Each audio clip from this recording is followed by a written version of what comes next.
mantang beriman kepada Allah. Allah mantang menunjuk izin atas kitanya untuk beriman kepadanya. Untung tak alhamdulillah di kitanya tu malamnya hana tak sembah patung, hana tak sembah bakai, hana tak sembah bate, tapi kitanya menyembah Tuhan Zat yang Maha Wujud, Allah Subhanahu wa taala. Dan talake mudah-mudahan ya Allah malamnya katanya Islam kamu Islam ya Allah, insyaallah tengah mati juga dalam keadaan Islam. Kemudian pelecit mak ayah abang gure katanya memandung katanya berterima kasih kepada salah sidro kekasih tercinta yang insyaallah beliau akan jak bak tempat getanya yang akan juk syafaat ketika tengok getanya ana bantuan. Nah yang model tengok merumpok dengan Allah timbangan hanan hari, timbangan dosa lebih tinggi dari timbangan pahala, maka ketikanya ke jak kekasih Allah untuk getanya juk bantuan. Nah yang modern tengok getanya horo kiamat bodoh dari kubu wajah getanya lagi asal. Nah yang wajah lagi bui. Nah yang lidah panjang tu kedih miup bak alir dan seterusnya. Tapi yang laginya insyaallah akan yaklah tidro kekasih tercinta getanya untuk menyelamatkan getanya. Oleh karenanya perlu bagi kitanya untuk berterima kasih kepada beliau yang insyaallah kita akan bertemu beliau di Yaumul Mahsyar nanti. Tak lain tak bukan beliau adalah orang yang kita rindui sampai mati, orang yang kita cintai sampai mati, baginda Nabi Muhammad sallallahu alaihi wasallam. Leh dibaknya pelecit digitanya terima kasih kepada sahabat keluarga Nabi. Dan tentedi hana mungkin Nabi berdakwah sendiri. Nabi perlu teman, Nabi perlu sahabat, Nabi perlu keluarga. Andai Nabi Muhammad berdakwah sendiri, sungguh Islam tak ada di Indonesia. Andai Muhammad jakun tiro kedih jalan, sungguh Islam hana berkembang kedih Madinah. Islam hana berkembang kena Aceh, Islam hai tamong kena Indonesia, bahkan bak nanggro-nanggro lain. Tapi berkat sahabat Nabi, keluarga Nabi, anak Nabi, inong Nabi Muhammad turut berdakwah memberi semangat pada Nabi, yang alhamdulillah getanya mandum di Aceh tamong Islam berkat perjuangan keluarga Rasulullah juga sahabat Nabi. Siapakah sahabat Nabi yang pernah datang ke Aceh? Ya, ni yang kena jawaban. Nanti dengar sahabat najak kena Aceh. Antam ke?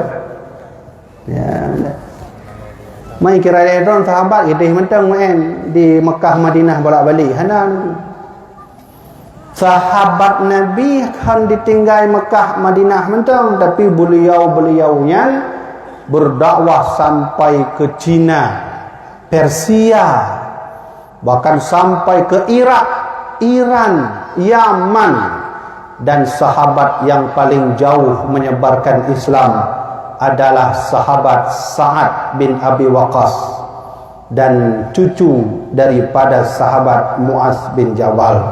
Inilah sahabat yang paling jauh berdakwah menyebarkan Islam. Beratus-ratus kilometer mereka berangkat menyeberangi padang pasir dan lautan yang luas, sampailah mereka ke negeri Cina. Siapa sahabat itu? Sa'ad bin Abi Waqqas radhiyallahu anhu. Jadi background kira bahawa sahabat permainannya hanya di timur tengah, tidak. Amr bin As berdakwah menyebarkan Islam sampai ke tanah Mesir. Muaz bin Jabal menyebarkan Islam sampai ke tanah Yaman. Bilal bin Rabah menyebarkan Islam sampai ke tanah Afrika, kampungnya sendiri. Bahkan murid-murid dari sahabat lain juga menyebarkan Islam sampai ke Iran dan ke Irak. Tapi adik-adik tahulah, kalian tahu bahawa di antara sahabat yang paling jauh pergi Sa'ad bin Abi Waqqas. Suatu hari Sa'ad punya ide untuk berangkat menyebarkan Islam ke Cina. Maka berangkatlah atas perintah Umar bin Khattab untuk menciptakan hubungan dengan orang Cina. Berangkatlah Sa'ad bin Abi Waqqas dari Madinah menuju ke Cina. Namun apalah dikata, laut bukanlah padang pasir. Laut punya musim badai, laut punya gelombang besar, laut juga punya musim yang tidak pernah dialami dan dilihat oleh orang-orang Makkah dulu. Berangkatlah Sa'ad dengan keberaniannya, dengan kesabarannya, dia pergi jauh menuju ke Cina. Tapi sebelum ke Cina, dia mampir ke suatu tempat, dan tempat itulah yang nanti akan muncul ulama-ulama besar dan wali-wali Allah di dunia. Apa nama tempat itu? Itulah yang disebut nanti dengan Aceh. Sa'ad bin Abi Waqqas ketika menghadapi badai laut yang begitu kencang, beliau tidur sementara di tanah Aceh ini. Maka salah fidro sahabat Nabi yang natong kena gila beliau, telapak beliau di Aceh adalah Sa'ad bin Abi Waqqas. Dari situlah Abuya Hamka menulis, orang pertama di Indonesia bahkan Asia Tenggara yang memeluk Islam adalah orang Aceh. Kapan Islam masuk ke tanah Aceh? Pada masa Umar bin Khattab. Berarti orang Aceh betul-betul tamu Islam tu, kata tamu Islam. Walaupun duduk le KTP kita ni orang Islam tapi sembahyang sana. Ya, kemudian maka kata Nabi Muhammad, nanti di akhir zaman la yabqa Islam illa kata Nabi Muhammad, nanti di akhir zaman Islam hanya tinggal namanya saja. Maka jemaah dirahmati Allah, alhamdulillah, mari sama kita bersyukur, berterima kasih kepada mandum sahabat dan keluarga Nabi. Lebih banyak dong, mari sama-sama ditanya berterima kasih kepada alim ulama yang alhamdulillah, alim ulama yang mentong nadih ataupun anak yang Hanafi, ulama kitanya betul-betul berjuang untuk Acehnya, yang mentongna beliau-beliau tetap berjuang untuk pedang agama Allah. Maka oleh karenanya kitanya perlu berterima kasih kepada mandum ulama-ulama kitanya, khususan bagi sahabat karib dari Abuya Syekh Mudawali Al-Khalidi yang kuburan beliau ada di sini, yaitu Abuya Syekh Abu Adnan Bakongan. Beliau adalah sahabat karibnya almarhum Abuya Mudawali. Bagaimana kisah beliau?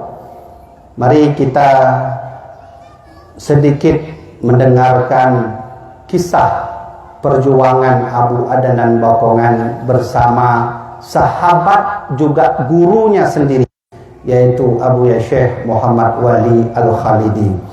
Dan nanti insya Allah di akhir majelis kita akan hubungkan dengan penyambutan bulan suci Ramadan yang akan kita samakan tema dengan apa yang telah dijelaskan baginda Nabi Muhammad sallallahu alaihi wasallam. Di suatu hari, ya lu pakai bahasa Indonesia apa? Ya, kalef lagi nyo di kita harus pakai bahasa Indonesia agar ulun Jawa, Palembang, Sulawesi, Padang, jak kalang gitu. Karena ada tak laporan waktu luan ceramah di Riau, nak Riau ya pegah. Ustaz kalau ceramah janganlah pakai bahasa daerah, kami tak faham. Lah belum betul. Jadi selama ada rekaman pakai bahasa Indo. Nah, cuman meremah menyuja awak Inggris. Nah, ceramah Inggris. Yang gimana caranya? Ya santri-santri lontuan adik-adik lontuan yang inong yang agam nyo saat di wajib bagi orang bahasa Inggris. Karena anak kurai itu membut mahli pakai bahasa Inggris. Nah tahu ni. Hai mesti contoh. Okay, betul kan? Ladies and gentlemen, inshallah tonight I want to give you the question for Mahali books. Mahali books ni kan kitab. Bahasa orang Inggeris kan pada nak kitab, books lah. Yang menangkah hananya. Ya, yang boleh yang bahasa Inggeris ya. Membahara boleh dengu, boleh ji. Membahara kai-kai dah dengar. Hanya bahasa Inggeris. Ya, benar kan? Jadi menyujud untuk leh daripada bird ino, cok joju les khusus belajar bahasa Inggeris ya. Baik ya. Nah, di suatu hari saya itu masuk ke pustaka almarhum Abuya Muhibbuddin. Pustaka Abuya Muhibbuddin itu lebar dan luas. Ya, hantam don kalon pustaka yang kitab-kitab yang hana ba'gab nyan mandum na ba almarhum Abuya. Tapi sayang akhirnya pustaka itu terkena tsunami dan hilang. Maka ada suatu kejadian, di suatu hari saya masuk ke pustaka almarhum Abuya Muhibbuddin. Lalu seperti mana biasa saya melihat kitab-kitab aneh. Karena Abuya banyak sekali buku-buku aneh. Buku Injil najib. Ya. Nah, jadi Abuya punya kena belau buku Injil, peci le penuh leh, baik pakai peci. Karena aturan awak Kristen punya kena belau Injil, kalau nurung leh punya pakai peci baik. Nah, jadi cerita Umi Lontuan, ya mak Lontuan, kamu cerita masa Abuya juga anggota DPR, beliau pergilah ke tempat orang menjual Injil. Almarhum Abuya kan sabi ngon turban, sabi dengan jakru, kalinya mana pakai lewu, baje anak muda benar kan? Ya, peci nak pakai. Ya benar. Maka beliau beli Injil. Itulah kitab almarhum Abuya. Beliau itu sangat mencintai buku, semua buku dia beli. Entah apa-apa buku termasuk novel tenggelamnya kapal Van der Wijk. Ya, Abuya baca novel. Udah nak baca novel? Ya? Nah kan? Cuman tu be tengah mafai nahu ka novel be. Jadi ketika saya masuk ke pustaka itu, maka kalon wah, mantap tak buku-buku Abuya. Banyak sekali buku-buku aneh. Maka saya masuk ke dalam, saya lihat-lihat, di antara buku-buku yang tebal itu ada satu buku kecil. Ubud lagi yo. Lipih, regah haju nah halaman 12 halaman. Kecil bukunya. Karena saya penasaran, saya ambil bukunya itu, saya baca judulnya Sejarah Abuya Muda Wali menurut Abu Adnan Bakungan. Ya, tulisan Abu Adnan langsung, ditulis oleh Abu Adnan Bakungan. Ya benar. Karena penasaran, maka saya bacalah bukunya itu. Beliau buka terlebih dahulu dalam karyanya Alhamdulillah wassalatu wassalamu ala Rasulillah. Beliau puji Allah, puji Rasulullah. Maka Abu Adnan mulai bercerita dalam buku itu. Nah, bagaimana ceritanya? Beliau mulai terlebih dahulu cerita ayah Abuya Muda Wali. Siapa namanya? Syekh Muhammad Salim. Jadi Abuya kita, Abuya Mudawali, nama ayah beliau Syekh Muhammad Salim. Ayah Syekh Muhammad Salim, Syekh Malin Palito. Awak Padang, berarti menyomenan kamu keturunan Padang. Nak santri Padang no? Oh, alhamdulillah. Ya, man hanjuk bahasa Padang ni luan kan? Ya, bahasa Padang.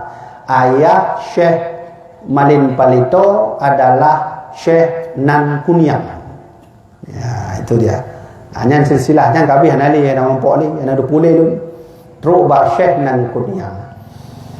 Maka Syekh Muhammad Salim di suatu hari beliau itu datang dari Padang. Nyo Abu Adnan cerita. Malamnya khusus lon cerita karena ada tempat lain lon cerita tentang Syekh Abu Adnan beliau dengan Abu Yamdawali. Malam inilah saya cerita karena di sini dayah beliau. Maka beliau bercerita saat Syekh Muhammad Salim nih Abu Adnan cerita dari Padang menuju ke Aceh Selatan. Maka singkat cerita Syekh Muhammad Salim tinggal di Labuhan Haji. Dulu masih muda Syekh Muhammad Salim, belum nikah lagi. Sehingga karena beliau alim, orang Aceh Selatan Labuan Haji minta Syekh Muhammad Salim tinggal dan mengajar di sana, lalu dinikahkanlah dengan seorang perempuan. Menikahlah beliau. Sudah menikah, beliau sudah ada balai, sudah ada santri. Beliau main-main ke arah menuju Manggeng. Suak Berumbang Manggeng ya? Manggeng ya? Suak Berumbang. Ya, nak awak Suak Berumbang ini. Mana? Pergilah Syekh Muhammad Salim ke Suak Berumbang. Sampai ke Suak Berumbang, bertemulah dengan ayah Abu Adnan Bakongan, yaitu Abu Mahmud bin Ismail. Nah, itu dia. Maka singkat cerita akrablah beliau berdua. Jadi sahabat Syekh Muhammad Salim dengan Syekh Abu Mahmud Bakongan menjadi teman karib, sahabat. Dari situlah Abuya Syekh Muhammad Salim dinikahkan dengan istri kedua yang ada di Suak Berumbang. Sudah janda, tak punya anak. Alhasil menikahlah dengan anak yang ada di Suak Berumbang, tidak ada keturunan. Nah, maka pulanglah Syekh Muhammad Salim ke Labuhan Haji. Sampai ke Labuhan Haji, beliau bolak-balik. Hai bahasa udahnya menyomong sahabat kan, kadang-kadang kan tengah suntuk telefon, hai pat drone deh, tadi kopi dua aja, menan-menan lah. Maka Syekh Muhammad Salim pergilah ke Suak Berumbang, duduk ngopi bersama, curhat-curhat lah. Nah, terus ada di suatu hari itu, dalam buku itu Abu Adnan bilang, dulu suatu hari saya masih kelas 3 SR. Nah, ini Abu Adnan cerita dalam bukunya belum baca. Ketika saya masih kelas 3 SR, 3 SR mufung kan? SD, ini buatannya apa? SD. Kalau orang dulu SR, sekolah rakyat. Sekarang SD, sekolah dasar. Nah, waktu itu Abu Yamudawali belum lahir. Sedangkan Abu Syekh Adnan, Syekh Abu Bakongan kelas 3 SD. Datang Syekh Muhammad Salim buru-buru. Dia ceritalah suatu hal yang enggak pernah didengar oleh Syekh Mahmud bin Ismail, ayah Abu Adnan. Dia cerita, wahai Tengku Mahmud, saya mau cerita. Jadi tadi malam itu saya melihat dalam mimpi ada bulan penuh, bulannya itu bulan purnama. Waktu saya lihat bulan purnama, ini Syekh Muhammad Salim bercerita kepada ayah Abu Adnan. Abu Adnan ada di situ. Nah, Abu Adnan masih kecil. Beliau dengar cerita itu. Masih kelas 3 SD. Di tengah malam itu saya bermimpi, saya lihat bulan penuh rembulannya dan indah cahayanya. Tiba-tiba ada suara yang muncul. Hai Salim, kau makanlah bulan itu. Iu payuh bulunya. Gimana saya makan? Makan aja. Maka dimakanlah bulan itu. Sebelum sampai sepertiga yang dia makan, bulan itu jatuh ke bumi. Jatuh ke bumi bulan itu, hilang, tak ada lagi. Sudah. Lalu Syekh Muhammad Salim cerita lagi. Setelah itu, malam berikutnya saya mimpi lagi. Lihat bulan tinggal setengah. Setengahnya sudah saya makan kemarin. Tiba-tiba keluar suara, hai Salim, kau makan bulan itu sampai habis. Maka dimakanlah bulan itu sampai habis oleh Syekh Muhammad Salim. Maka Syekh Muhammad Salim tanya, wahai Tengku Mahmud bin Ismail, apa makna mimpi saya ini? Maka Tengku Mahmud bercerita, kau tahu apa artinya itu, wahai Salim? Tidak. Itu tanda bahwa di Aceh ini akan ada tokoh besar yang muncul dari keturunanmu. Ya, akan ada tokoh besar yang akan muncul dari keturunanmu sendiri. Beliau teringat bahwa istri Syekh Muhammad Salim sedang hamil anak pertama, yaitu dalam kandungan itu adalah almarhum Syekhuna Abu ya Syekh Muhammad Wali sedang mengandung itu. Ya, ini ibu-ibu, adik-adik, nanti kalau malam mimpi bulan, ingatlah besok ada tokoh besar. Tapi kalau ada orang tanya, aman kalau matahari gimana anakku? Itu lawan tokoh besar lah, musuh besar. Gitu kan? Ya kan? Karena memang begitu dulu. Emak Imam Syafi'i, Fatimah Al-Azdiyah. Dulu waktu Syafi'i di dalam keadaan masih dalam perut ibu beliau, emak ibu Imam Syafi'i lihat bulan. Emak Syekh Al-Imam Hasan Basri sebelum lahir Hasan Basri melihat bulan. Bahkan emaknya baginda Nabi juga melihat bulan sampai bercahaya seluruh dunia.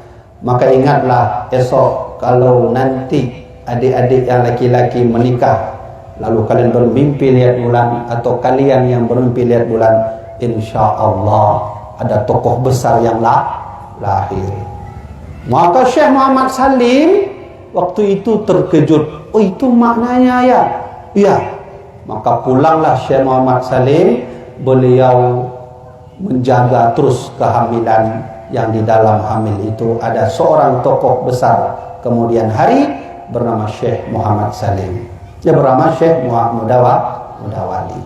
Maka lahirlah waktu itu Abu Ya Mudawali. Nah, Syekh Abu Adnan Bakongan bercerita, dulu di Labuan Haji itu ada mantan raja Labuan Haji, namanya Raja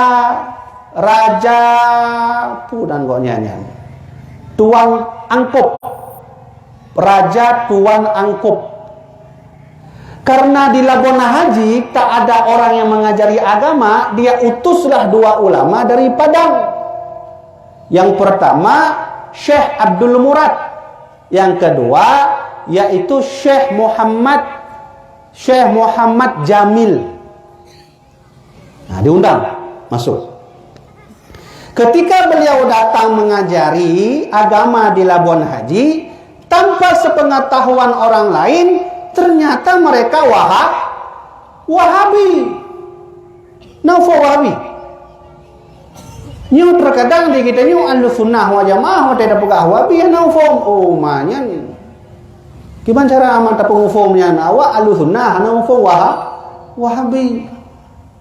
Kan nak ufum Wahabi adik-adik. Hai yang pegang maulud hanjur, bid'ah pegang lagi. Watai dah buka maulud, man lu buka maulud gimana? Kafe awak kah lam neraka tu. Ikira aja neraka surga ada aja mana? Ya buka hanya lam neraka. Yang iaitu Wahabi itu. Maka Syekh Abu Adnan Bakongan bercerita dalam buku beliau mengaji dengan salah seorang guru Wahabi itu bernama Syekh Muhammad Jamil. Syekh Muhammad Jamil. Di Padang ada juga Syekh Muhammad Jamil Jaho. Itu ayah kakek daripada Syekh Abuya Mawardi Wali.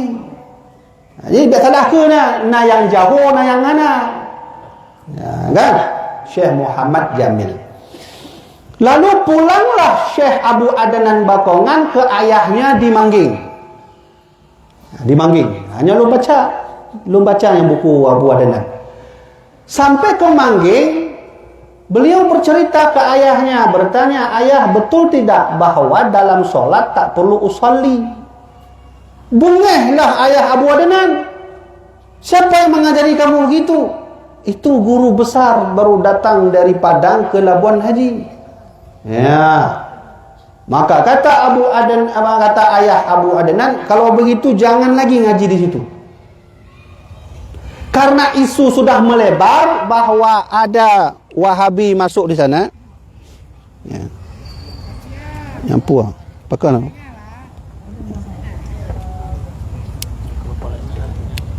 Oh, kau re. Jadi isu melebar. Wahabi sudah masuk. Syekh Abdul Murad masuk, Syekh Muhammad Jamil masuk. Maka diutuslah ulama besar, yaitu Syekh Muhammad Ali Lampisang, Aceh Besar. Nah, siapa namanya? Syekh Muhammad Ali Lampisang dari Aceh Besar. Diutuslah untuk berdebat melawan Syekh Abdul Murad dengan Syekh Muhammad Jamil tadi.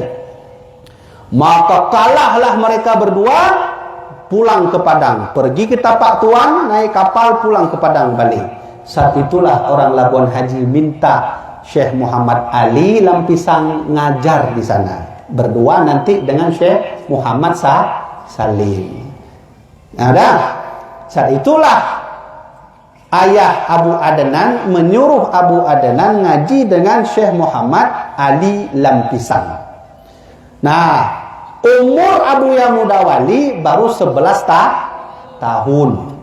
Sedangkan umur Abu Adnan 12 tahun di atasnya. Berarti berapa umurnya? Abu Adnan lahir 1905. Kemana?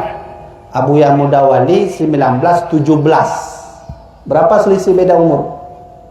12 tahun.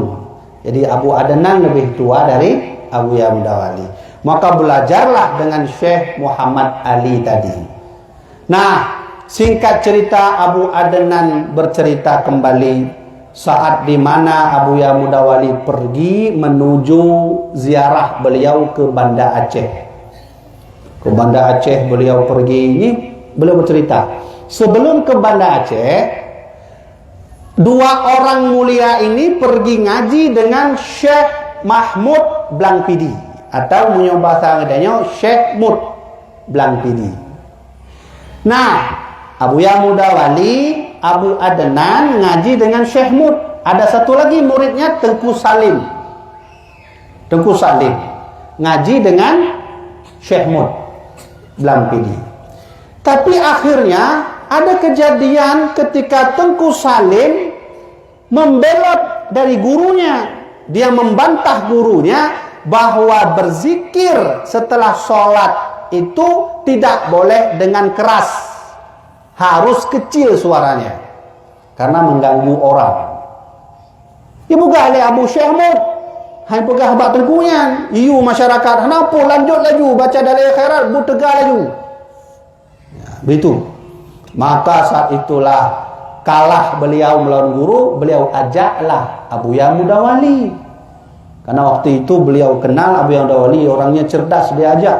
Dia bilang, "Hai Mudawali, Muhammad Wali, ayo kita berdebat lawan Syekh Mud." "Oh, mohon maaf, saya nggak bisa. Itu guru saya nggak bisa. Walau saya tahu dalil boleh kita berzikir dengan suara tidak keras, tapi saya tak mau." Nah, ini cerita Abu Adnan. Cerita Abu Adnan dalam buku yang beliau tulis tadi. Alhasil maka Tengku Salim berdebat dengan Syekh Mud. Apa yang terjadi? Syekh Mud mungkin kurang ridha beliau dengan Tengku Salim. Tengku Salim ditangkap Belanda, ditembak mulutnya dengan senjata. Di sini tembak. Ya, hati-hatinya ambil lawan gurai. Ya, so yang mengut lawan gurai. Menyojak ber ilme nombor 2. Nombor telefon tu. Doa gurai. Lagi bunuh panitia pembagian hadiah nalun dengong bunuh naik puluh narit yang hana merumpok pahala, hana pu bersedih. Yang merumpok alhamdulillah, yang hana lanjut lom insyaallah merumpok bak kali lain. Kau menang kan? Menang kan? Ya, ilun tuan lunjak bet habis ranking 12. Hana ranking 1. Ya. Dalam sejarah saya tak pernah dapat ranking 1. Yang bertahan sampai menyokong 12 lebelah lah. Naik ciri saya guru. Ini tolong. Tak pernah saya selama mengaji dapat ranking 12, ranking 1. Jangankan ranking 5, 1 aja dapat. Ya. Lalu saya bersedih, ya Allah. Teman-teman saya bisa hafal, dapat juara, saya tak pernah dapat, ya Allah. Ya, kita waktu masa-masa belajar dulu kan bersedih, kenapa nggak dikasih juara sama Allah, kan malu. Apalagi kita anak ulama, tak ada juara. Bahkan di suatu malam saya menangis, ya Allah, saya begitu berat saya menghafal, tapi enggak juga dapat. Ya kan? Menyoka kamu awai ber di Jawa. Saya dulu ngaji di Jawa Barat 7 tahun mengaji di pesantren sahabat almarhum Abuya Muhibbuddin, namanya Syekh K. Haji Ahmad Syaikhun. Ya, itu sahabat Abuya kita. Mengajilah saya di sana hampir 6 tahun lebih. Selama 6 tahun itulah tak pernah dapat. Enggak pernah dapat. Cuman menyoka pelajaran ulumul Quran, ulumul hadis, yang kata be jabak lu nurul. Jak danyong, kadang contek-contek dia kan. Hai kiban jawaban nombor 2. Lu begah be. Ya, nombor 2 Iwan. Mentong B, mentong bertahan B. Kamu ujian awal tulisan. Ya kan, nah tulisan, ada hafalan ya kan? Hafalan nahu dulu kan? Intinya saya nggak pernah dapat juara lah. Nggak pernah. Tapi lihatlah, Allah punya cara sendiri untuk menaikkan seseorang. Setelah 7 tahun tak pernah dapat juara, waktu itulah kami masuk ke Fakultas Usuluddin. Waktu itu masih IAIN, daftarlah di sana. Maka dari seluruh Aceh yang daftar, tuan termasuk 10 besar juara, gratis kuliah nggak bayar. Nah, Allah punya cara lain. Yang kedua, hana lunake ba Allah, ya Allah na pujud do hari lunjut ceramah ya Allah, hanya saya nggak pernah minta sama Allah jadilah saya penceramah, pergi-pergi kemana-mana, nggak pernah. Maka almarhum Abuya Muhibbuddin pernah bertanya, kamu Habibi mau jadi apa? Saya bilang, Abuya, saya jadi orang bermanfaat bagi agama saja, ya udahlah cukup. Walau mengajar alif, ba, ta, sa, kaju, udah itu aja lah Abuya, nggak usah yang panjang kali. Lalu Abuya mengangkat, insyaallah, biiznillah, mudah-mudahan Allah berikan yang terbaik. Ternyata ketika itu Abuya menginginkan kepada saya bukan ngajar alif bata, tapi Abuya minta seperti ini kondisinya. Nah, ini berkat doa guru, doa ayah, doa ibu. Ada 3 doa yang tak akan pernah Allah menolak. Doa guru, doa ayah, dan doa ibu kita. Maka lagi lah jadi. Maka dia hanapu halung kena lebih semangat bagi rona. Tapi ben tu lehnya hana hafal le hana pula lagi abu yahudi bentang. Beji. Ben tu. Yang hafal nahu hafal laju, yang hafal Quran hafal laju, yang hafal hadis hafal laju. Ingat, juara tidak mungkin ada pada setiap orang. Tapi ingat, Allah punya cara memberikan juara kepada setiap orang. Jadi berhasil itu bukan semata pada piala. Tapi insya-Allah ke depan Allah punya cara membuat kalian berhasil. Baik ya? Baik, kita lanjut lagi.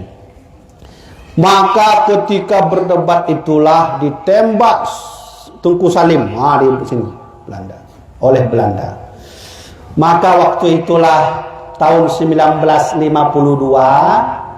Abu Adnan Bakongan termasuk anggota panitia pengiriman Abuya Mudawali ke Jakarta Pusat atas undangan Presiden Soekarno. Nah, termasuk Abu Adnan inilah yang mengurusi sedikit hal-hal yang dibutuhkan oleh Abuya Mudawali. Tahun 1952. Maka Abu Adnan siapkan semua bahan-bahannya.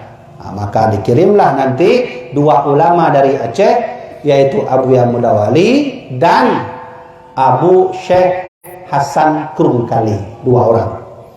Nah, singkat cerita sampai ke Istana Bogor, 200 ulama duduk membahas Soekarno sah atau tidak menjadi presiden. 200 ulama. Pada riwayat yang lain ada yang mengatakan 500 ulama. Hampir seluruh ulama Indonesia bersepakat tahun 1954 itu bahwa Soekarno tidak sah menjadi presiden. Maka Abuya Mudawali lah ke izin Mbak Gure.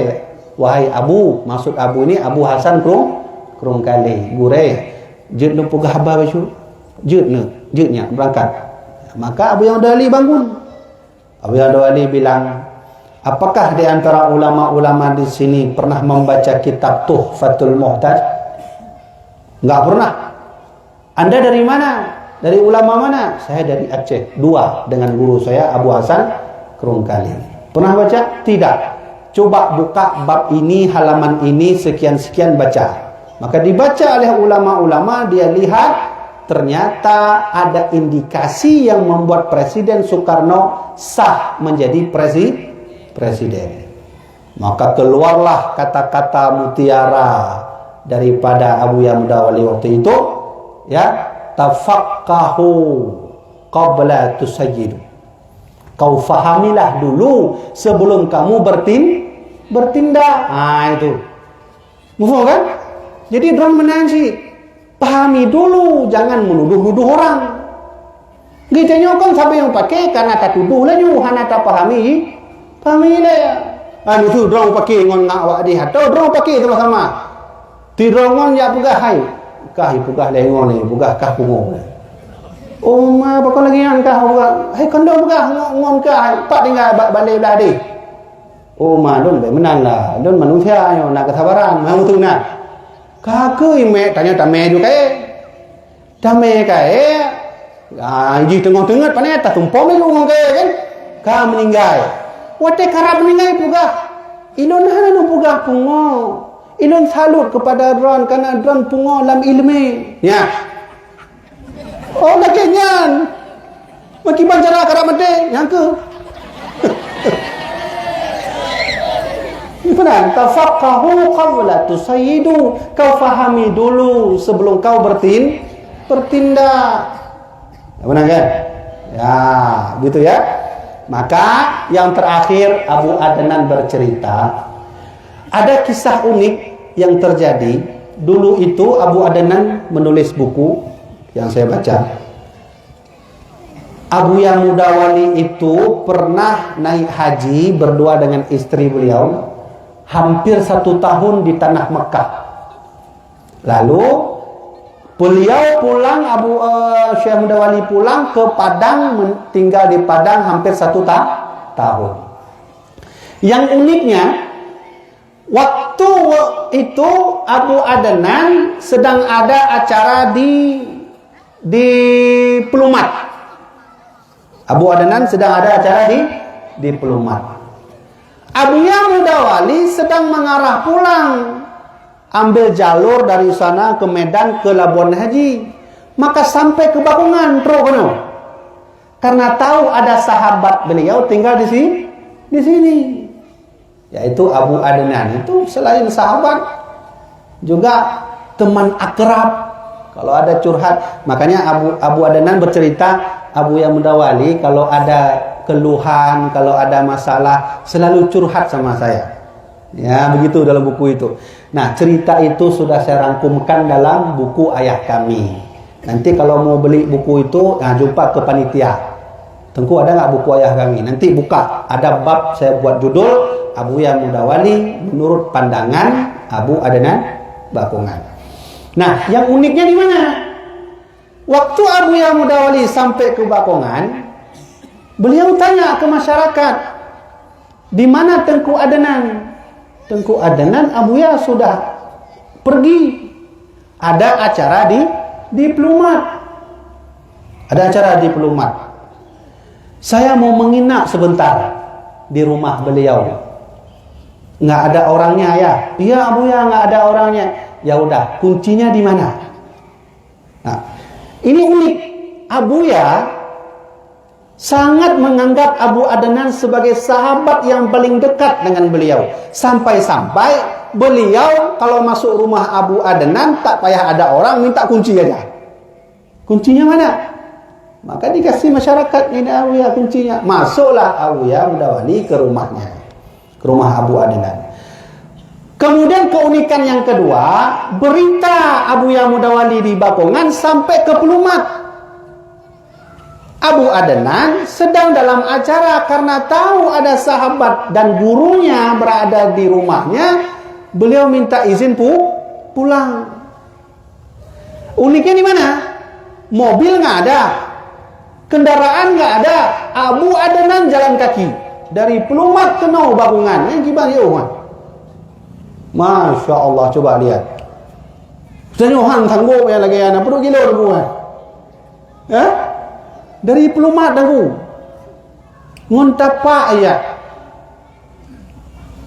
Begitulah ulama dulu ya. Ulama dulu itu semangatnya kuat-kuat. Kita belum apa-apa dah loyo dah. Mak nak kirim duit, udahlah nggak mau ngaji lagi mak. Ya kan?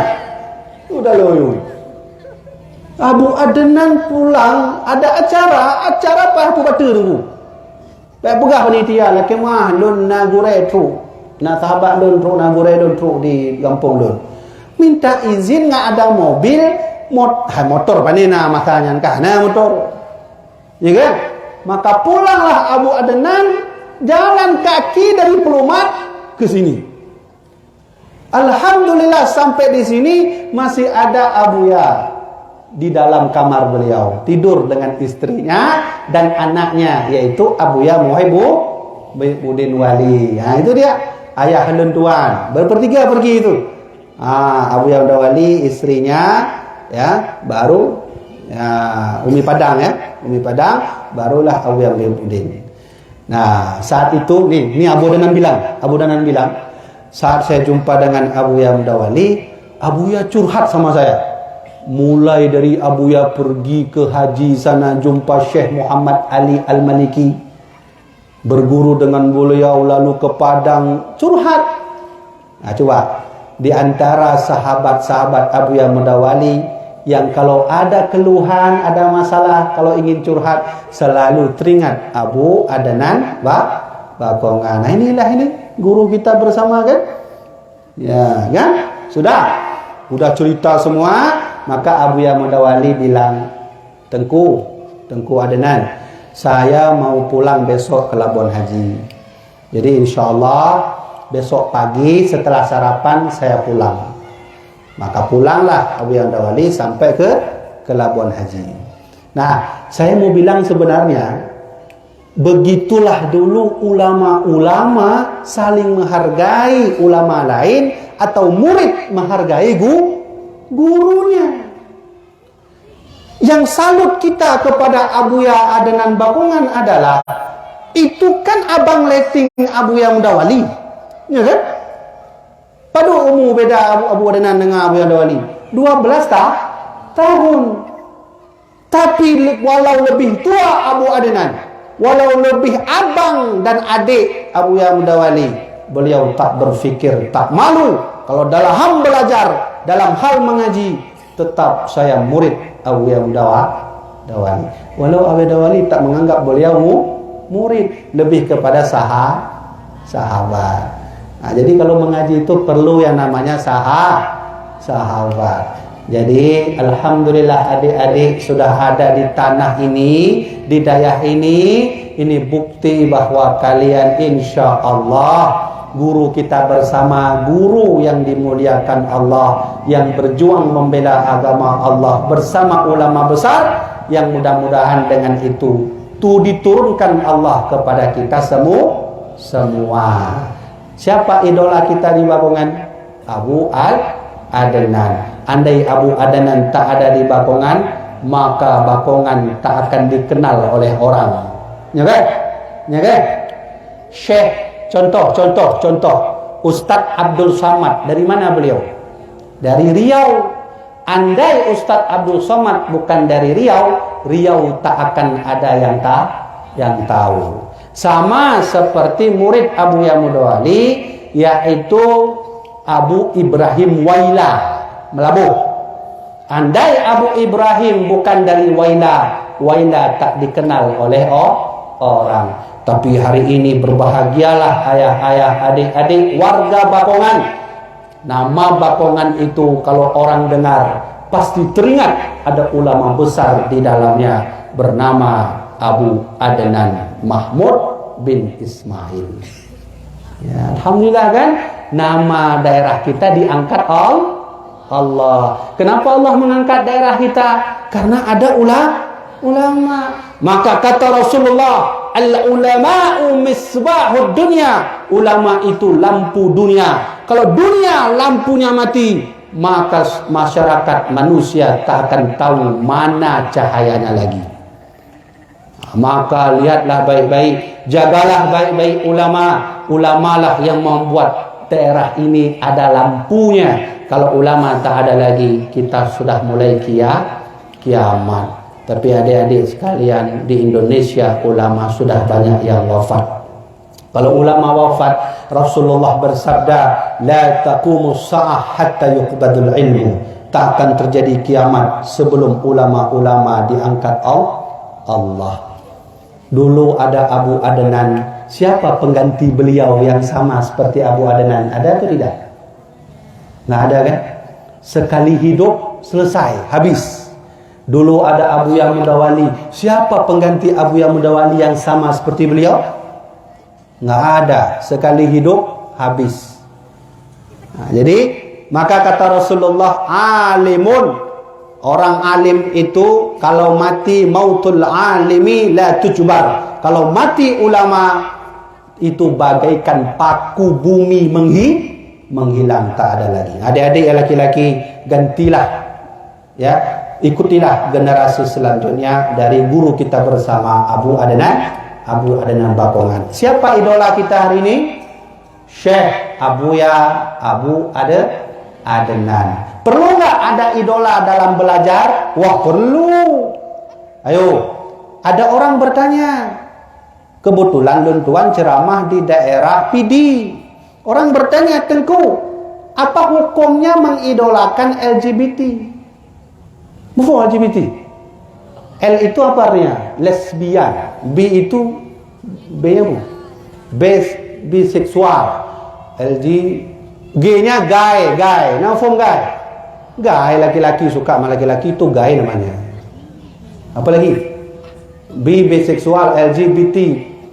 T-nya itu apa? Transgender, kan gitu. Di Thailand banyak itu. Oh sama juga Thailand transgender. Banyak. Maka di negeri Asia ini yang laki-lakinya menyerupai perempuan betul kayak perempuan di Thailand.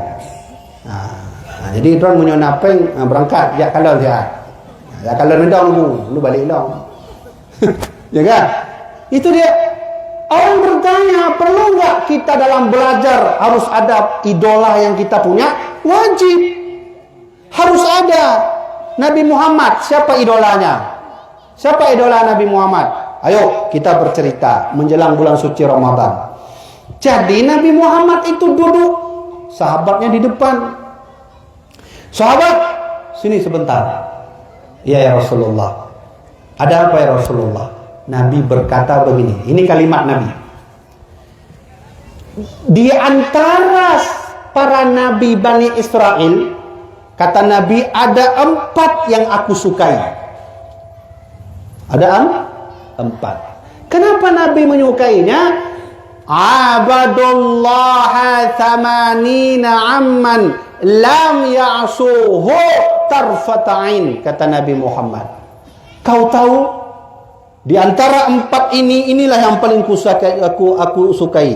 Kenapa? Mereka beribadah kepada Allah 80 tahun, sedikit pun tak pernah berbuat maksiat.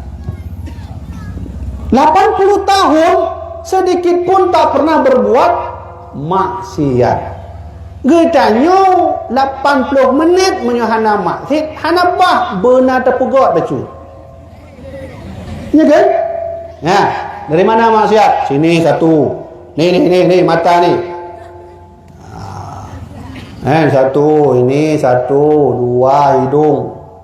Ya, telinga. Apa dosa-dosa telinga? Riba, ngomongin orang, tekan gegop. Nah, itu biasa banyak dari perempuan itu. Ya, walaupun banyak juga laki-laki, tenang aja. Nanti kita balas laki-laki.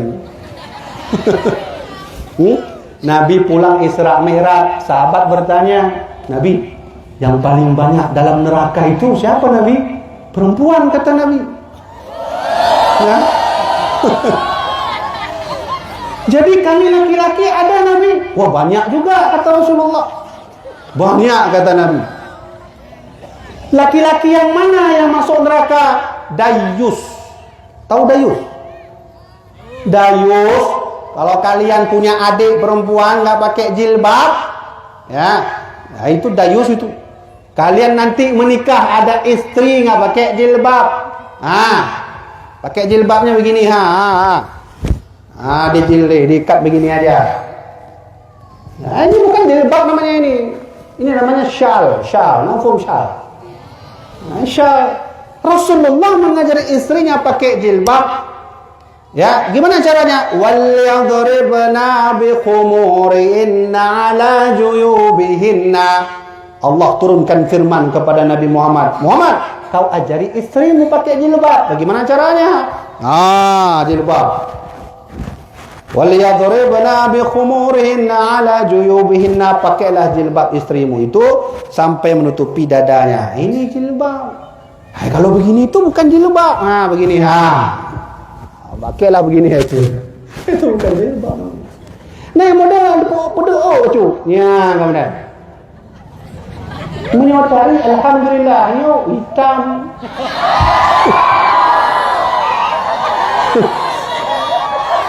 Lagi maaf Frida. Karena kata Nabi Muhammad, ad-dunya mata'un wa khair. Dunia itu perhiasan. Di mana perhiasan dunia? Al-mar'atus salihah. Apa itu? Perempuan yang sah. Tapi yang laki-laki jangan menghina yang perempuan. Kenapa? Karena ada satu makhluk Allah yang Allah beri nama sama seperti namanya.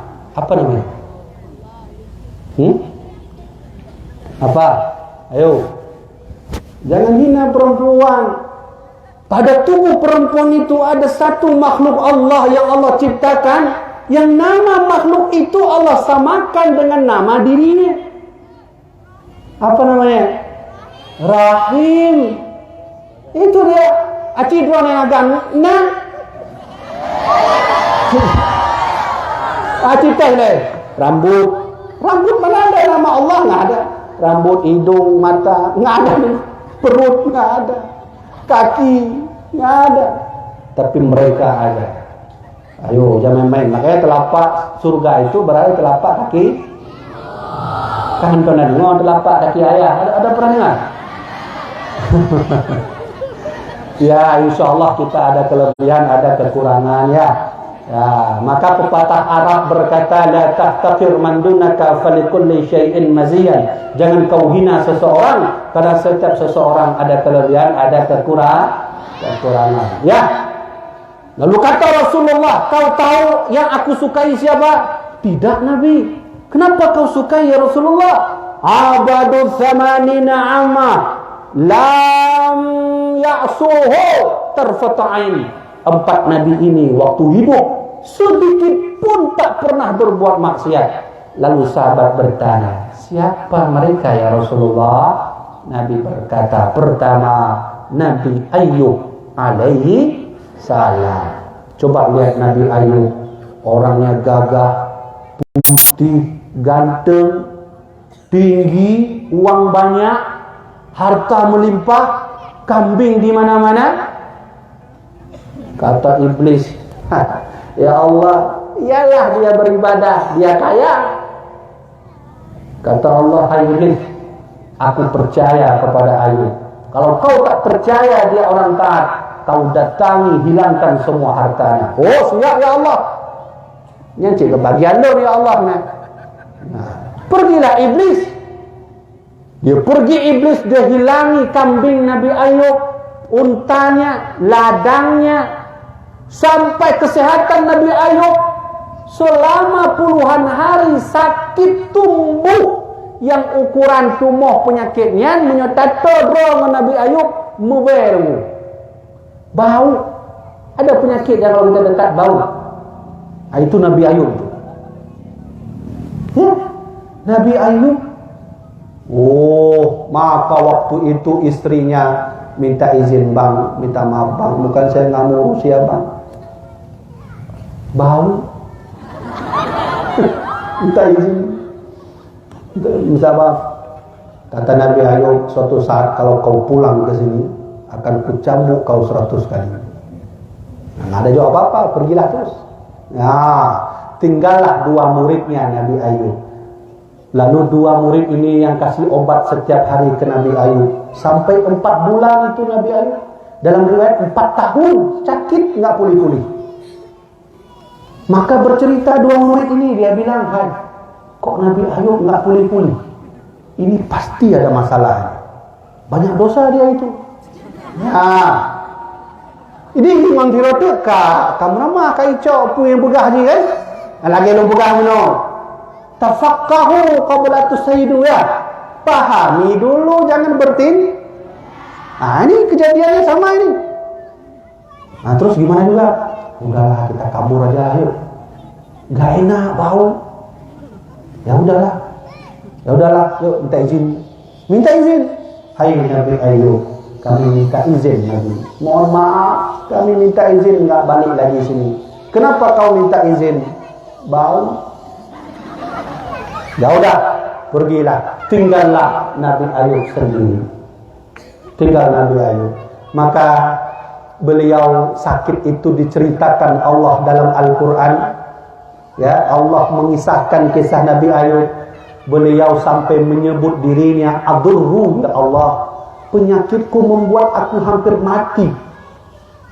Begitu sakit, tapi semua kuserahkan kepadamu, ya Arhamar Rahimin. Di ujung ayat beliau memuji Allah walau sudah terkena penyakit. Ya, disitulah Allah beri pertolongan. Hai Ayub, kau hentakkan 2 kakimu ke atas tanah, maka nanti akan keluar air. Kau mandi dengan air itu, kau minum dengan air itu. Maka mandi. Dia mandi, minum air, pulih kembali, tampan putih lagi. Lalu beliau pulih dari sakitnya. Datang istrinya ingin menjenguk karena rindu. Dia tanya, bang, kok abang siapa? Suami saya yang di sini yang sakit, yang timbul-timbul penyakit yang bau itu di mana? Istrinya nggak tahu bahwa yang sudah tampan lagi, sehat lagi itulah suaminya Nabi Ayub. Dia bilang, inilah aku yang kau maksudkan. Ini abang nih. Iya. Wah, kok tampan kali bang? Ah, iya itulah dia.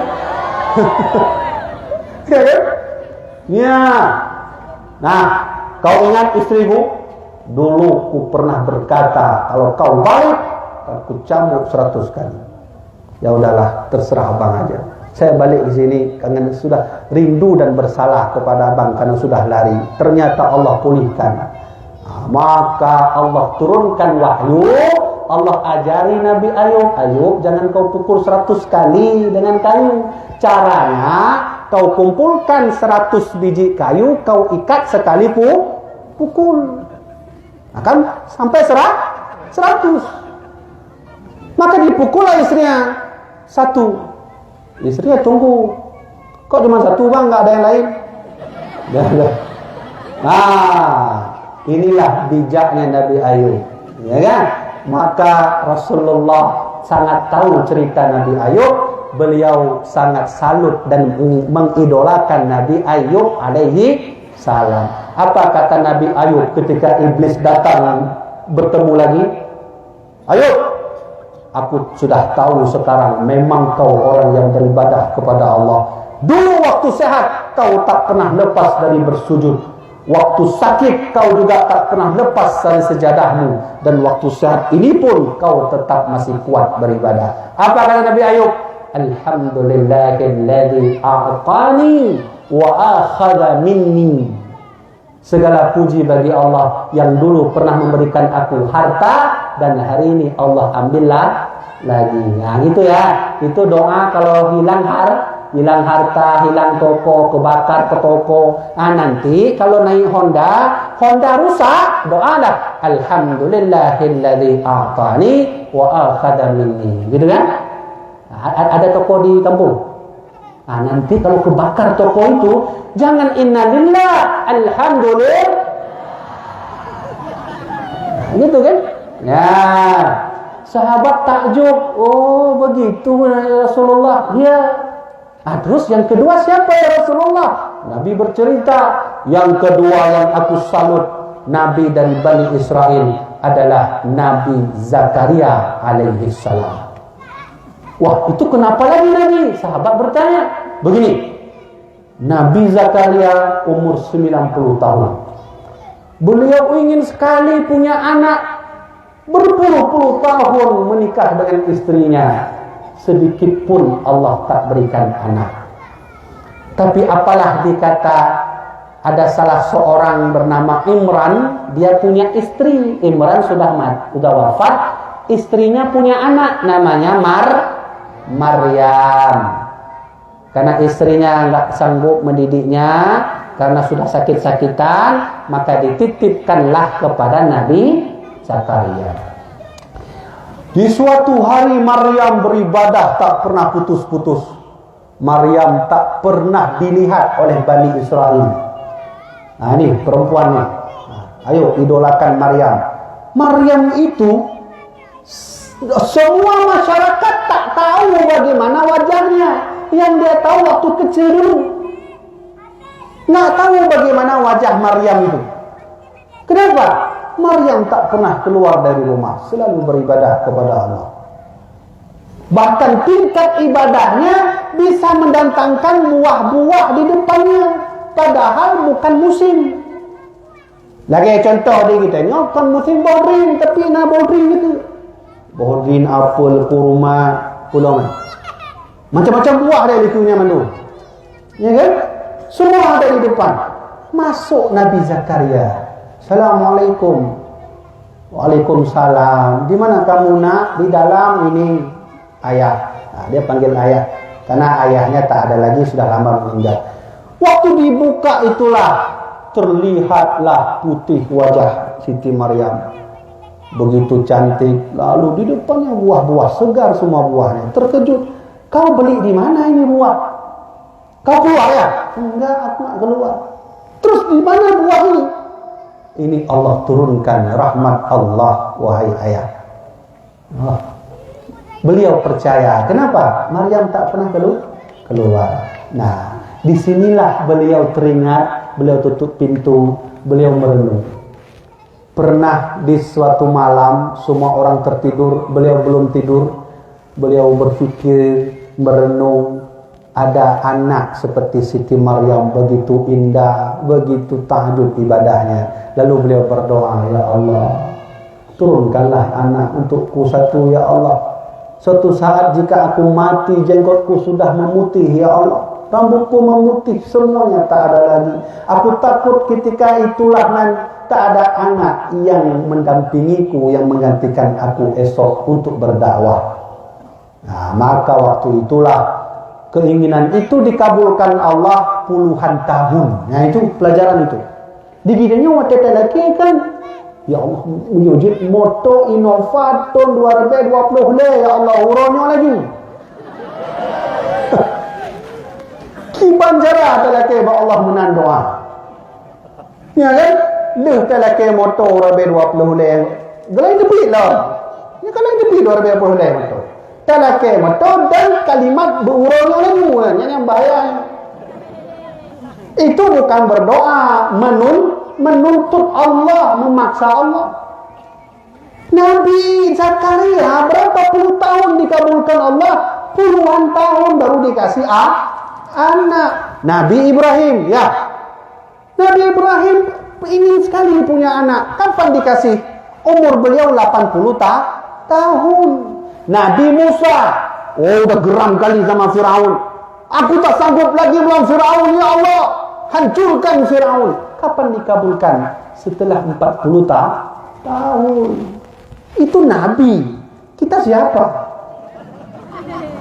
Nabi bukan, Rasul bukan, ulama bukan, terpaksa Allah lah. Menyajib uronyo laju, ya Allah, menyuh anak kakak hana lagi. Menang kamu doa. Ini banjaran doa. Jangan begitu dia. Ini pelajaran nih, pelajaran.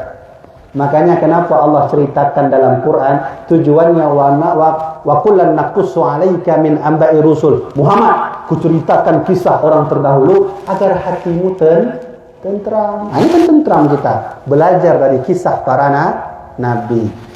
Maka diturunkanlah Jibril turun. Assalamualaikum. Waalaikumsalam. Siapa? Saya Jibril. Oh Jibril, bagaimana Jibril? Alhamdulillah, kamu dapat salam dari Allah, wahai Nabi Zakaria. Iya. Ada apa datang ke sini Jibril? Aku ingin memberitahu kabar gembira dan kabar buruk. Apa kabar bahagianya? Kabar gembiranya? Allah telah mengabulkan doamu. Sebentar lagi istrimu akan hamil, akan ada anak laki-laki namanya Yahya. Alhamdulillah, terima kasih Jibril. Terus kabar buruknya apa? Kabar buruknya, tanda anakmu sudah mulai lahir, sudah mulai hamil pada perut istrimu, kau tak bisa bicara 3 hari.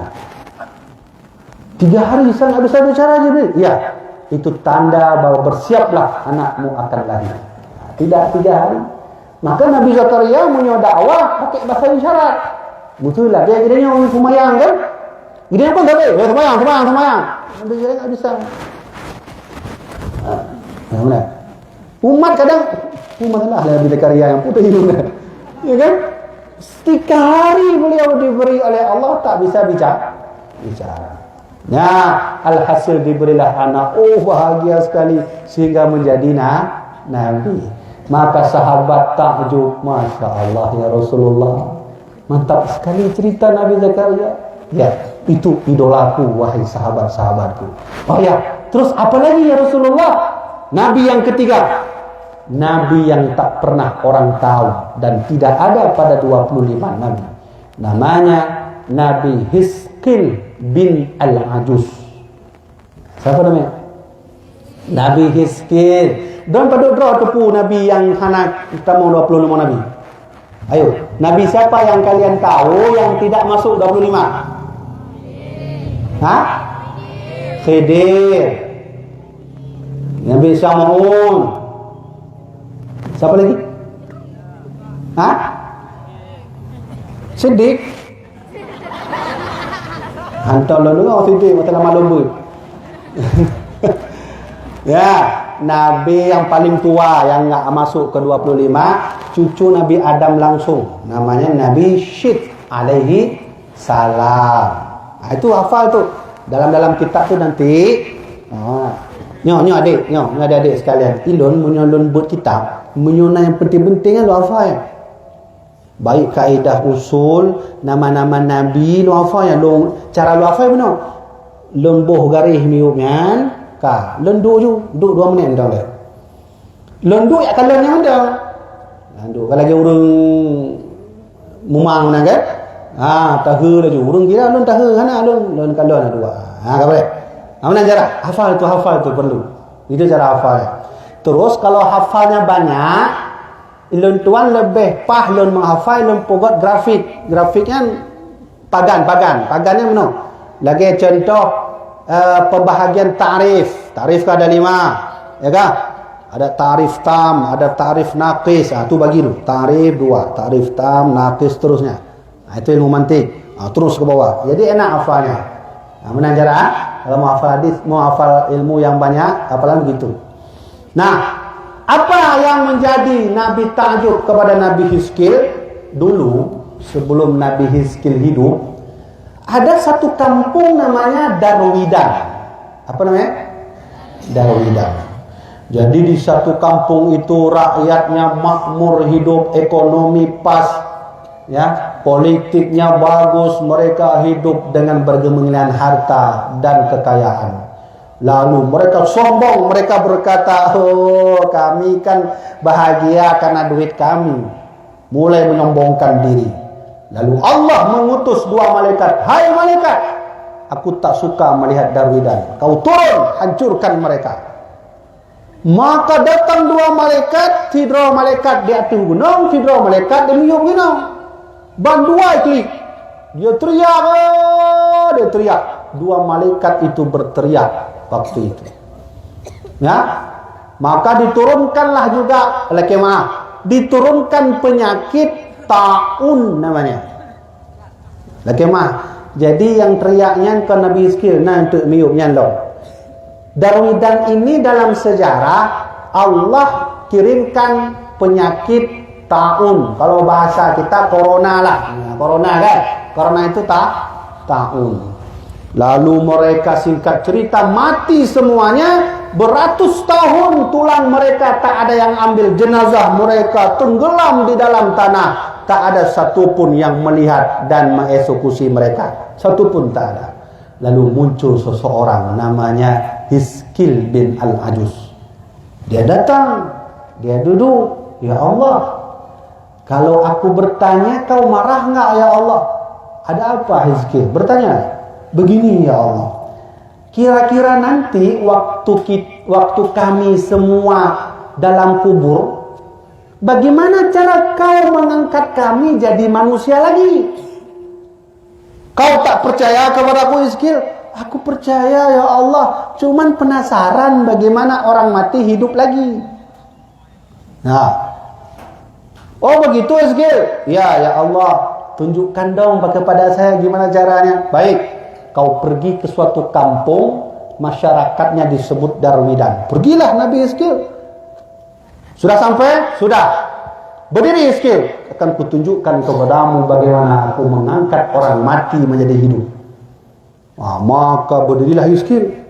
Kebetulan tengkorak di depannya itu hidup lagi. Tengkoraknya bangun sendiri, lalu daging-daging menyatu lagi, darah menyatu lagi, semua bersatu lagi. Dan mereka hidup seperti mana manusia biasa. Lalu Nabi Hizkil bersujud, "Ya Allah, aku takjub kepada Engkau ya Allah, ampuni segala dosa-dosaku." Nah, maka Hizkil inilah yang menurut Rasulullah, itulah Nabi yang 80 tahun beribadah, tak pernah bermaksiat. Masya Allah ya Rasulullah, mantap sekali ceritanya. Ya, mantap. Yang keempat apa ya Rasulullah? Ada satu Nabi namanya Yusha bin Nun. Siapa namanya? Yusha bin Nun. Ya. Kalau ingin buat anak boleh. Yusha. Tengku Yusha. Kan keren kan? Tengku Yusha yang dirahmati Allah maju ke depan ya. Mana Tengku Yusha? Ya, atau jangan Yusha, Nun. Tengku Nun. Ya, ya kan? Hanya kan Nabi, pakai dua, pakai lagi kan Nabi ya. Tengku Nun. Habis Nun apa? Sod. Itu juga dah punya anak Tengku Sod. Anak yang gede habis Sod, Dot. Ta ain ghin fa qa sampai ya. Itu ya. Yusha bin Nun. Ya, kalau buat nama anak, ini coba dengar. Dulu itu saya pernah mengaji sama almarhum Abu Ya. Di antara murid yang paling muda yang kenyan donduannya, lain tuha-tuha gure-gure rayu yang but. Maka saya pernah dapat dulu ilmu dari almarhum Abu Ya.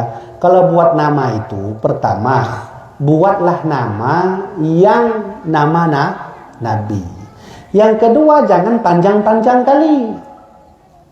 Makanya nama-nama Anil Abu Ya Muhyiddin hanya banyak. Ilan tuan, Habibi, kabeh. Adik ilan tuan, Maulana, kabeh. Adik lo yang inong hiratu, Nadia, hanya banyak. Yang paling tuha dari inong yang phone, Taufik. Setelah itu Hidayat. Setelah itu Wahyu, hanya banyak. Nah, cuman di ujungnya nama ayah Habibi Muhyiddin Budin Wali. Nah, gitu. Nah, itu pelajaran. Nanti kalau dah menikah buat anak yang simple aja. Ya, cuman saya mau nama yang selain Nabi boleh? Boleh. Nama siapa? Nama orang soleh. Siapa? Luqman. Siapa lagi? Banyak, tinggal pikir aja. Nama orang soleh boleh nggak tuh? Ronaldo, Messi, Michael, ya kan? Boleh? Boleh aja lah, apa-apa lah. Ya, yang penting dia tabuhnan Michael, ya abud. Ya, kan benar? Tengku Michael yang dirahmati Allah, mohon maju ke depan. Yang penting ibu tengku. Nan Muhammad kamu berita telah terjadi pencurian yang mendadak bersenial. Kita tak salahkan Muhammad. Siapa nama Muhammad sini? Banyak kan? Nih orang tua. Kalau ingin buat nama Muhammad, saya bacakan pesan Nabi. Idza samaitumul mauluda Muhammadan. Nah ini pesan Nabi. Kalau kau beri nama Muhammad, kau jaga 3. Tanggung jawab. Kalau enggak, dimintai bertanggung jawab oleh Allah. Pertama, fa'allimhu, kau ajari dia ngaji. Nah ini orang tua yang istri sedang hamil ingin buat nama Muhammad. Pertama kata Rasulullah, ajarkan dia ngaji. Yang kedua, wa ausi'u lahu fil majlis. Berikanlah dia itu kelebaran dalam majelis ilmu. Wala tuqabbihu lahu wajhan. Jangan kau hina wajah orang yang bernama Muhammad. Nah itu dia. Ini ada sembarangan pohonan Muhammad nengku. Cuman mengaji nan Muhammadnya dalam kitab Sabil Muhtadin jilid 2 bab akikah. Di situ ada hadis dinukil oleh Syekh Muhammad Arsyad ya, Arsyad Banjariyah. Beliau tulis bahwa besok nama-nama Muhammad adalah orang yang pertama maju sidang kepada Allah dan dapat diskon sedikit. Ya, ayo alhamdulillah kan? Alhamdulillah. Nah, mana buktinya? Mana dalilnya? Kitab Sabilal Muhtadin jilid 2 di dalam baca bab akikah. Coba buka nanti siapa saja nama Muhammad, Allah kasih diskon. Kenapa?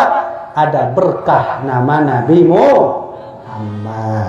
Alhamdulillah kan? Nah, cuman tengku anak saya Muhammad, sholat nggak pernah, gimana? Sholat nggak ada, ngaji nggak ada, sekolah nggak ada, suruh kerja nggak ada. Tugasnya tidur aja di kamar, main chip. Ambil hotel main chip. Gimana caranya? Caranya nggak ada, ambil karung, bungkus dia, buang ke laut. Kalau ngaji nggak sekolah, alhamdulillah. Kalau sekolah nggak ngaji, kajut lah, alhamdulillah cik. Atau hana sekolah tapi rajin minta kerja untuk orang cik, kajut cik. Nyuman dum hana dengu, ngaji nggak mau, sekolah nggak mau, kerja nggak mau. tidur aja. Bantalnya sudah penuh dengan pulau.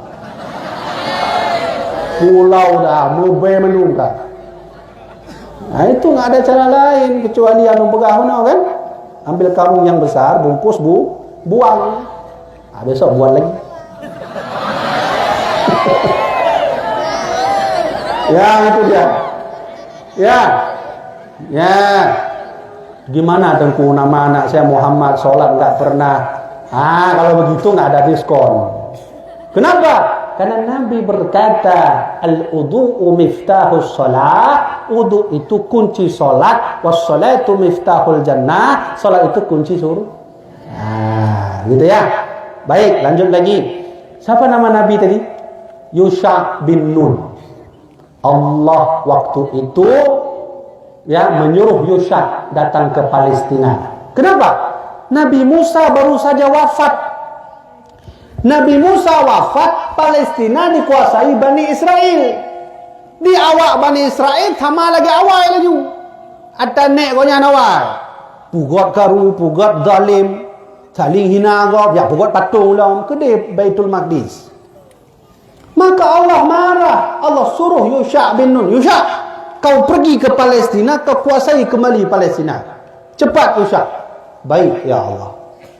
Yusha melihat matahari sudah mau tenggelam. Yusha bingung, gimana cara berperang kalau sampai sana sudah malam. Aduh, gimana caranya ini? Gimana cara berperang kalau malam-malam? Wate tapoh urang kata poh ngengreyo. Menyo katanya kau orangnya mangat na lampu kan? Tinggal sorot laju lampunya, nyamprang laju wak kamdunya na lampu. Mangat, enak sikit. Zaman dulu mana lampu. Maka beliau bermunajat, ya Allah, aku minta maaf ya Allah. Aku minta ya Allah, bagaimana caranya aku berperang nanti sampai ke Palestina sudah malam, kami tak bisa berperang. Yusha, kau suruh matahari berhenti. Ya, disuruh matahari berhenti. Ya, siap ya Allah, saya akan suruh. Ya, kata Yusha, hai matahari, kau makhluk Allah, aku makhluk Allah. Kau bertugas sesuai perintah Allah, aku bertugas sesuai perintah Allah. Hai matahari, berhentilah, karena aku sedang menjalankan perintah Allah. Berhenti matahari. Itulah dalam sejarah matahari berhenti. Pergilah Yusha bin Nun berperang. Waktu menang berperang, baru matahari jalan lagi. Maka di dunia ini adik-adik sekalian, cuma 2 orang yang pernah dalam sejarah membuat matahari berhenti. Pertama siapa?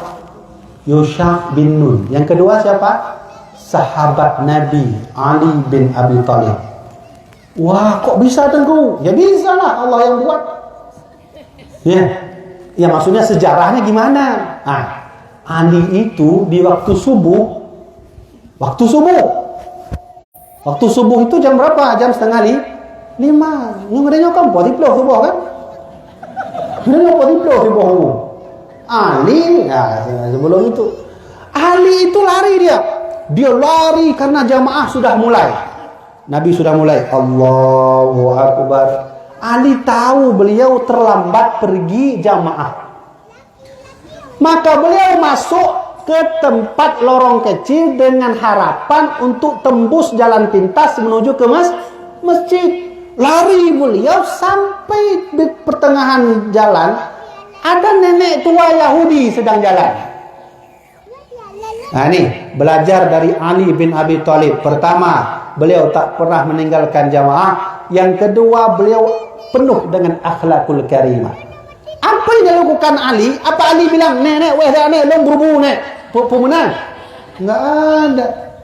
Enggak pernah Ali seperti itu. Mudah-mudahan kamu kemenang. Alah, jipi Yahudi yang kedih mentah apa? Cocok di Islam. Oh enggak begitu. Ali bin Abi Thalib jalan di belakang. Dia jalan setapak, nunggu nenek itu jalan. Jalan setapak lagi, nunggu nenek itu jalan. Alhasil barulah keluar, beliau lihat Nabi sedang ruku. Kata Ali, alhamdulillah sedang ruku. Lari terus, lari masih ada kesempatan. Masuk Ali. Allahu Akbar. Allahu Akbar. Sudah. Nabi selesai solat, Assalamualaikum warahmatullahi wabarakatuh. Assalamualaikum. Nabi duduk. Siapa yang di sini yang telat solat? Ya. Udahlah tu berdebar hati Ali tu, duduk berdebar. Nyom, ramah dah nyom. Rasulullah bunyi. Siapa di sini telat solat? Nah, karena mereka jujur, sahabat-sahabat jujur, gak pernah berbohong kayak kita. Angkat terus. Kita kan menang. Pakon pek tak jak WC. Tak kek perut boleh ni. Padahal dia nak tak kek perut nunggu. Dia pegah haba makalah wate Ronaldo mun Messi lawan kau menang. Lekeh mah dulu. Saya dulu pernah ngantri juga. Ada dulu unik santri, kami sedang musim bola itu sini WC, sini WC. Itu mereka ngobrol tuh sedang BAB. Cerita ada sambil duduk, gimana bola? Mantap bolanya, menang kita. Dalam WC. Guru nunggu ngajar. Kenapa nggak cepat-cepat kita ngaji? Alah, nggak penting nahu. Nah, besok aja yang lain. Ya benar. Ya, dulu kami begitulah. Kami sebelum pulang dulu, ya lagi kayak gini ya. Ini kita mau pulang nih kan.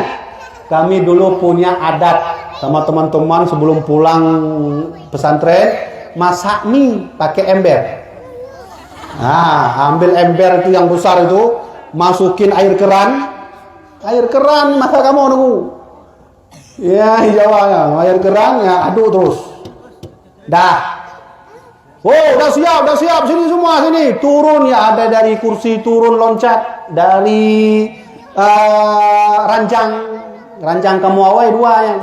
Karena ranjang ada dua rawan. Nyem lumpat dari tingku kadeng tangku po 12 ni. Ya, dengan ikeran kajadeh lagi. Maka masuk air tanpa pakai sumpit, sendok dan garpu, langsunglah secara alamiah. Ya, benar. Ya kan? Dulu kami dulu. Ya, makanlah terus. Mana pikir lagi udah lapar jam 12. Ya. Ya.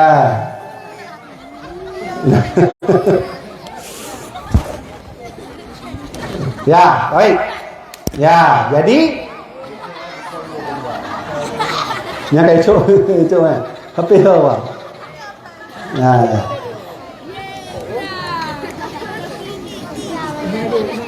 Ya. Hah? Habis. Kak. Ya. Kena adik dua ni nama tamping. Pak ayah. Baik. Sudah. Jadi hai nanti anak umi, anak pu waktu benar tu. Anak umi. Ya. Bagi. Ya, dulu itu Rasulullah juga punya.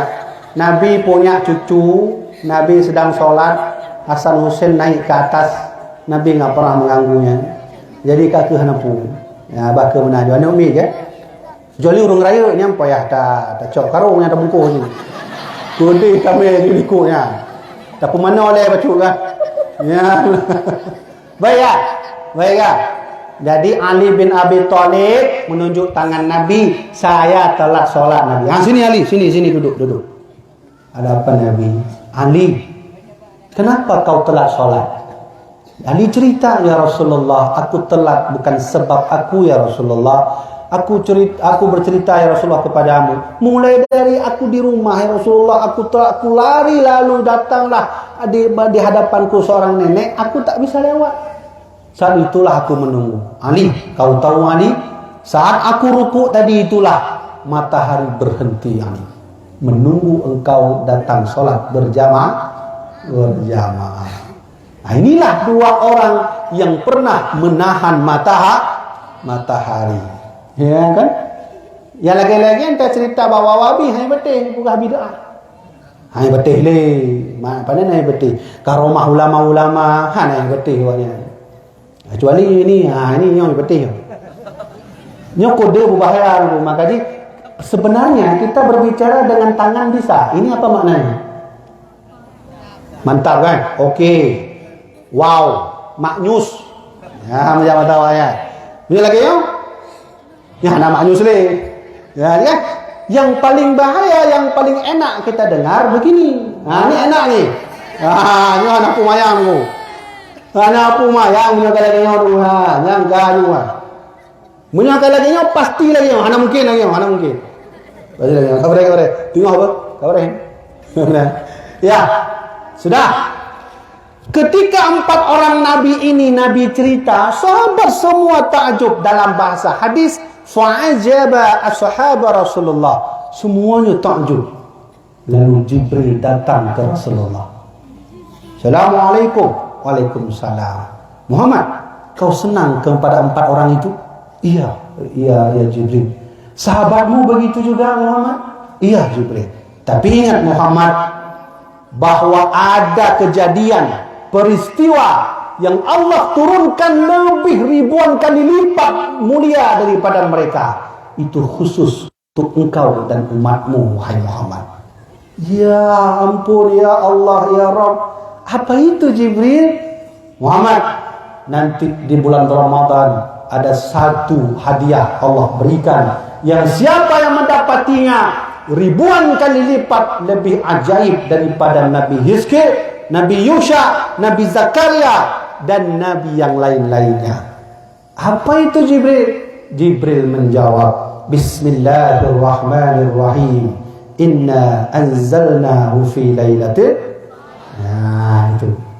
Nah, coba baca kitab tafsir Ad-Durrul Mansur fi Tafsir Al-Ma'sur karya Imam As-Suyuti, baca kitab Al-Quranul Azim karya Imam Ibnu Katsir. Ada cerita itu. Ternyata Nabi nggak tahu. Di antara kelebihan dan ajaibnya 4 orang Nabi, ada yang ajaib lagi. Apa itu? Malam Lailatul Qadar. Maka urang yang jak suluk bak malam terakhir, insya-Allah urang yang suluk nyan sabi-sabi merumpok Lailatul Qadar. Memangnya apa sih lebih Lailatul Qadar? Biasa aja. Kami makan bakso di bulan puasa, di lain puasa dengan malam puasa sama aja nunggu. Nah, itulah orang itu nggak pernah merasakan suluk, tawadjuh, ngaji.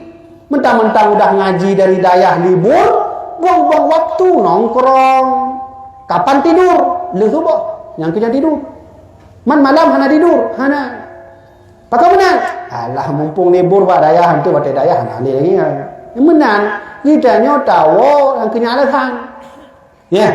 Apa yang terjadi kelebihan di Lailatul Qadar? Tanazzalul malaikatu waruh. Ya. Nih. Kenapa Allah melebihkan Al-Qadar khusus untuk umat Muhammad? Tanazzalul malaikatu. Satu. Waruh. Ayo kita baca. Ayo, dalam kena surah baca. Al-Malaikah. Dalam kitab tafsir Al-Marah, dalam kitab tafsir Ibnu Katsir, sahabat bertanya makna, ya Rasulullah, Nabi, jadi malam Lailatul Qadar itu nanti malaikat turun ya? Iya. Berapa banyak Nabi? Banyak nggak yang turun? Nah, sahabat bertanya, banyak nggak turun? Kata Nabi, Innal malaikata yanziluna minas sama aktaru minal hasa. Turunnya malaikat dari langit ke bumi lebih banyak daripada kalian menghitung batu kerikil di dunia. Berapa jumlah batu kerikil? Di dunianya engkau di Bakongan. Okey, dah pegah lagi Bakongan. So yang kena hitung batu kerikil mandum yang nak di Bakongan. Cobalah hitung bawa 1, 2, wah banyak itu enggak terhitung. Nabi berkata, "Aktsaru minal hasa." Malaikat yang turun nanti di malam Lailatul Qadar lebih banyak dari jumlah batu kerikil di dunia. Masya Allah, banyak sekali itu, berjibun itu. Makhluk Allah yang tak terhitung, salah satunya malaikat. Malaikat itu di mana-mana ada. Di samping kalian ada, di HP ini ada. Itu yang pegang juara itu di sebelah kanan itu ada. Coba lihat, nampak nggak? Jangan lihat temannya, lihat malaikatnya. Ya, nampak ada malaikat yang Allah khusus buat satu titik hujan, satu malaikat. Man paduk titik hujan yang turun selama hujan. Oh, mana tak dulu. Ada yang jaga kita dari ular, malaikat. Semuanya. Nah, jin juga gitu. Jin juga banyak. Ada jin yang suka nongkrong sama orang warung kopi. Ya, temenin main chip. Ya, benar kan? Dibuka lejinya, oh mabang, ngan talu tabang. Ya tegon aja, boleh tak tegon. Ya dapat. Ya itu dia. Ada jin yang khusus duduk di bawah perut, di bawah pusat. Nah, jin. Ini ada jin sini. Ya, hati-hati ya. Biasanya di sini itu ifrit. Ah nih, jin ifrit. Nih. Ah, nih ibu-ibu sekalian jin ifrit. Ada di sini duduk dia. Namanya jin saka. Jin saka itu apa tugasnya? Membuat orang sering merenung, lalu membuka pintu agar sihir masuk. Itu jin saka. Maka jadi baik memang nak nunggu, baik merenung, baik tahu. Minta aktivitas baik sambil rumah. Perempuan itu, yang biasanya perempuan sering kena jin. Sering merenung. Hai, betul. Hai kali baik ini awaknya. Ya. Kenapa begitu? Saya pernah jam 2 malam di dalam rumah itu duduk santai. Orang kampung datang, Assalamualaikum Abuya. Waalaikumsalam. Kenapa sini jam pakanya kena apa 2 malam? Hendak lun kata mau jin. Nya lah mati lun lu ada ilmu bagi jak terbit jin. Kiban caranya. Ya kan? Karena pengalaman lun terbit jin, ilun membacut hana lun jak merenungnya nunggu. Nah, higo urung buka warung kopi. Dia buka warung kopi di atas kuburan. Karyawannya perempuan masuk jin.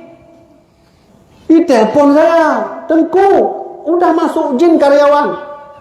Sini sebentar. Kakelum tok-tok nunggu waktu jalan yuki bancar apu tak baca. Ada kenyang mentakut. Waktu tak baca ayat surat kursi, dia balas surat Al-Baqarah. Nya kau balau. Ngan hawa kata jo malam kamu. Ya kan? Lebih panjang ni baca di kitanya qul huwallahu ahad. Di jinnya surah Al-Baqarah tambah dalam Al-Imran. Kana le raju dengan malam nyampai lah ke jin ke mana. Bahku jin yang gidan dulu nak ke mana. Ya kan? Tapi dalam doa, ya Allah ya Tuhanku, berilah aku kekuatan untuk mengeluarkan jin. Kamu kan? Yang tengok ayah undangnya. Sampailah ke toko itu, orang udah tutup toko, udah panik. Lalu yang kesurupan perempuan dipegang sama laki-laki. Saya bilang inilah sumber jin, saya bilang. Ya kan? Ini sumber jin. Saya bilang nggak boleh begitu. Panggil karyawan yang perempuan lainnya. Jangan kalian pegang.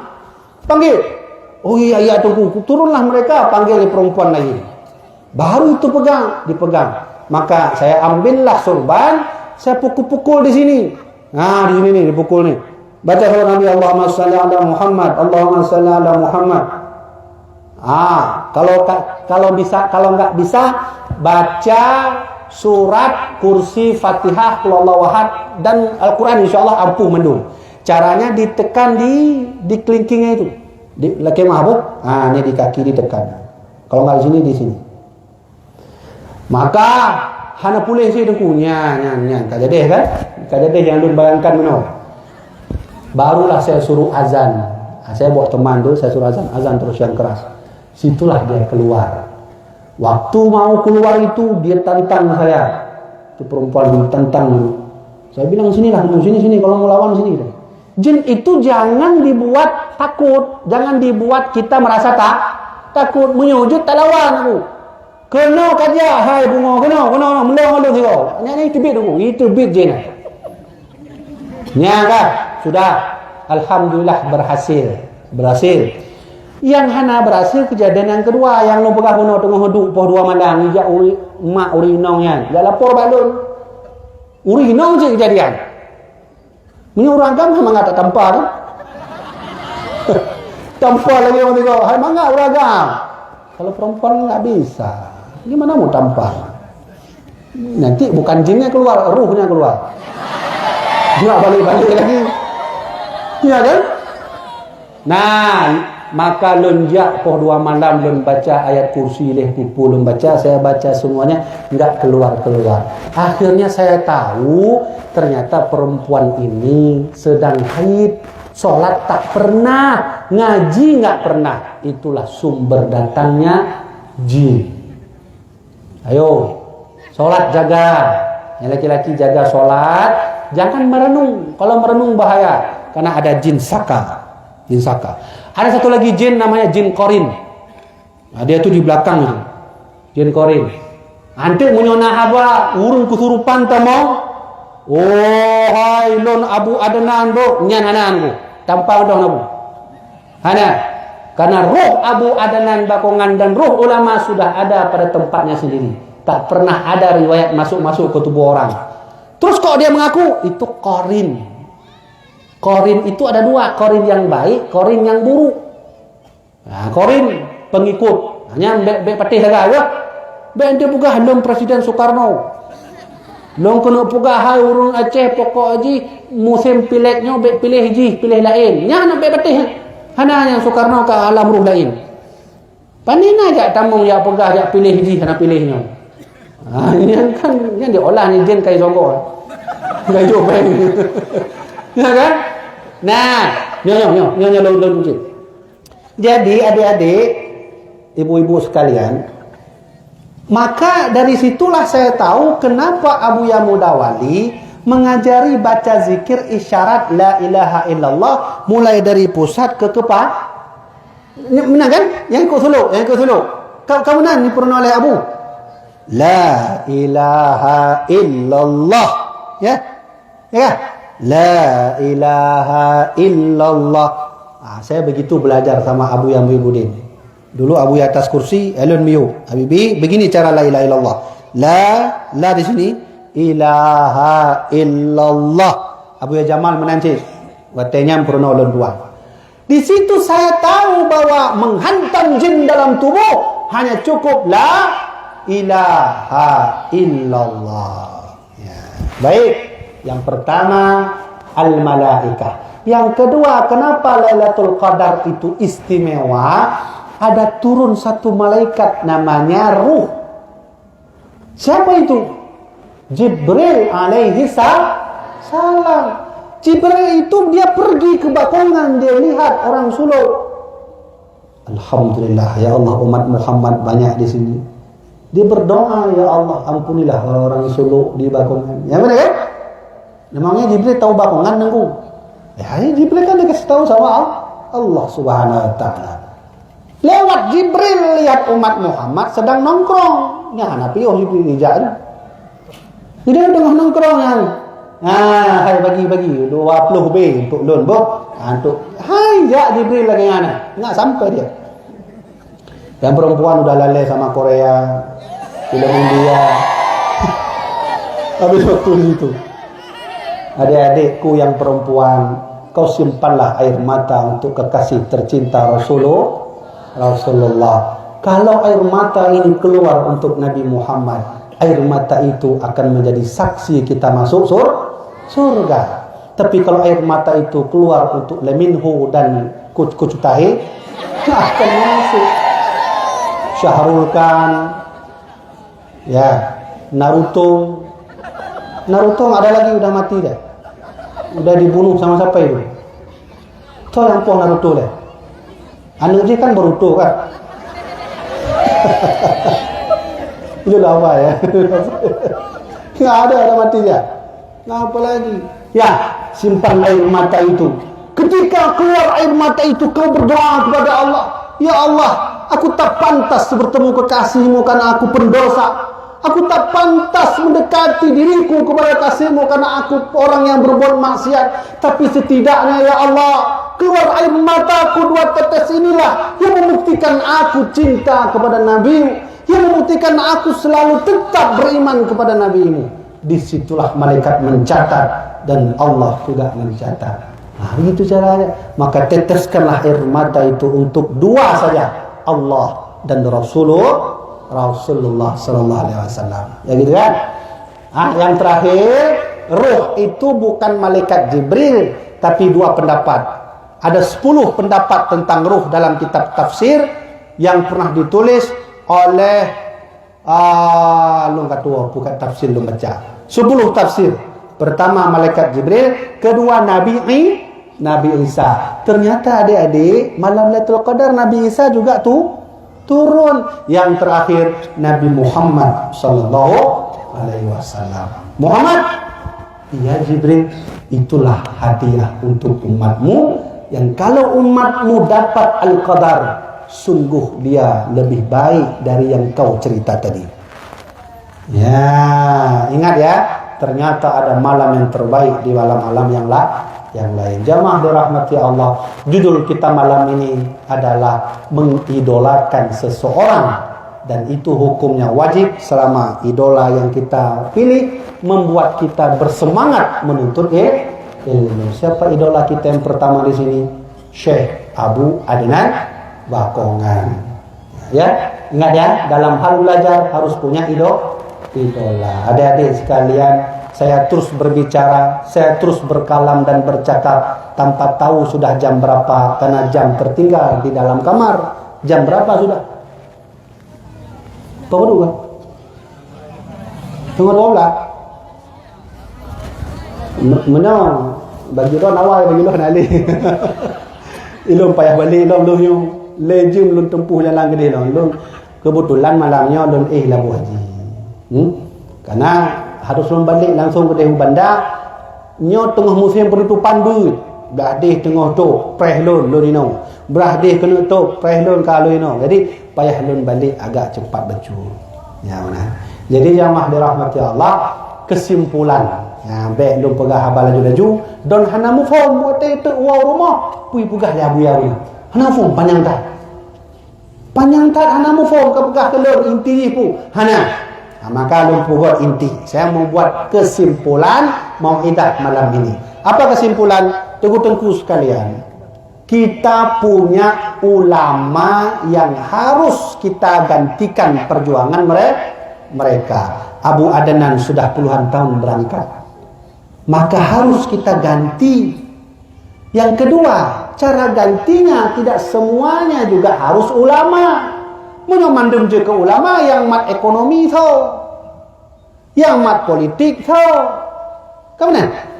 Jadi berjuang membela agama Allah bukan semata jadi ulama, juga yang lain perlu. Satu. Yang kedua, menuntut ilmu bukan mencari juara. Menuntut ilmu mencari doa Ulang. Menuntut ilmu bukan semata mencari juara. Menuntut ilmu adalah meminta doa guru.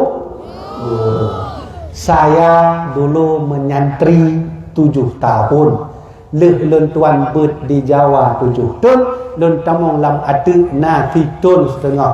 Kemudian lun jak ba Abu Letiti lun buci. Tapi dari semua yang saya mengaji itu, baru saya merasa ternyata doa guru itu makbul sekali.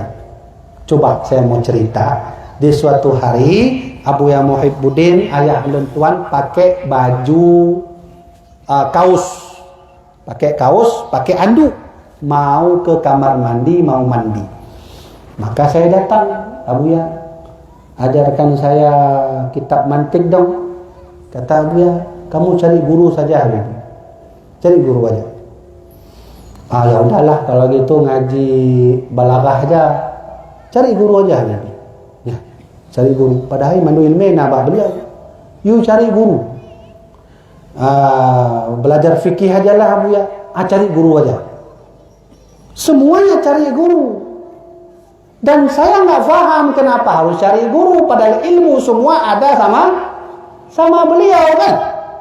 Tinggal buka kitab ngaji selesai. Kau cari guru kalau mau belajar. Ada satu ilmu yang kau cari saya. Ilmu tasawuf. Cari saya. Sehingga saya tanya, Abuya, kenapa saya harus cari guru? Padahal ilmu kan ada sama Abuya. Kata Abuya, Habibi, semakin banyak guru, semakin banyak doa. Belum teringat tak pesannya. Sampai hari itu saya teringat, sampai hari ini saya teringat. Kemana saya belajar, saya pulang cium tangan guru, saya minta guru ngedoa kelun gure. Bahlun je kurang berhasil. Maka dalam sejarah kitab I'anatul Talibin lun jilid sa watelo mulang 500 gurenya jilid sa 500 gurenya lunjak ke di hulaiti lunjak ke nolah tu ya lemulang mak gure lain. Maka tip-tip wallahu a'lam bisawab lencok jaro gure lun lake doa gure doa lun. Nah, maka berkat doa gurenya ke gure doa agar kita nyujud lagi nyoga mana? Ilun hanalul lake, saya enggak pernah minta jadi penceramah, jadi pemberi arahan, enggak pernah. Semuanya berkat doa guru. Yang ketiga, malam ini saya ingin berwasiat kepada kalian semua ini yang ngaji-ngaji ini, maka kalian mengajilah terus dengan kuat tenaga. Ingat, mengaji cari ilmu nomor 2. Yang pertama, cari doa guru. Nah, yang ketiga terakhir, nanti ketika kalian sukses, baik yang perempuan yang laki-laki, jangan pernah tidak mengajar. Jangan. Nah, yang perempuan walau tidak punya santri, adik kandung, anak sendiri, ajarkan ilmu. Kenapa? Karena waktu saya ceramah di daerah Gayo Luwes, masih ada murid Abuya Mudawali namanya Syekh Musa Jailani. Balik karena Syekh Jailani Musa. Jadi sudah Musa ini, no? Ya. Ini Syekh Musa Jailani.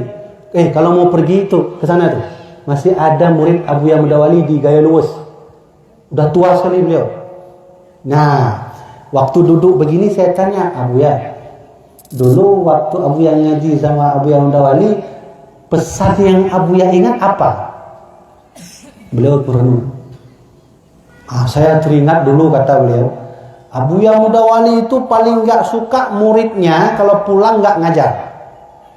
Nah itu. Abuya Mudawali paling tidak suka kalau muridnya pulang tidak mengajar.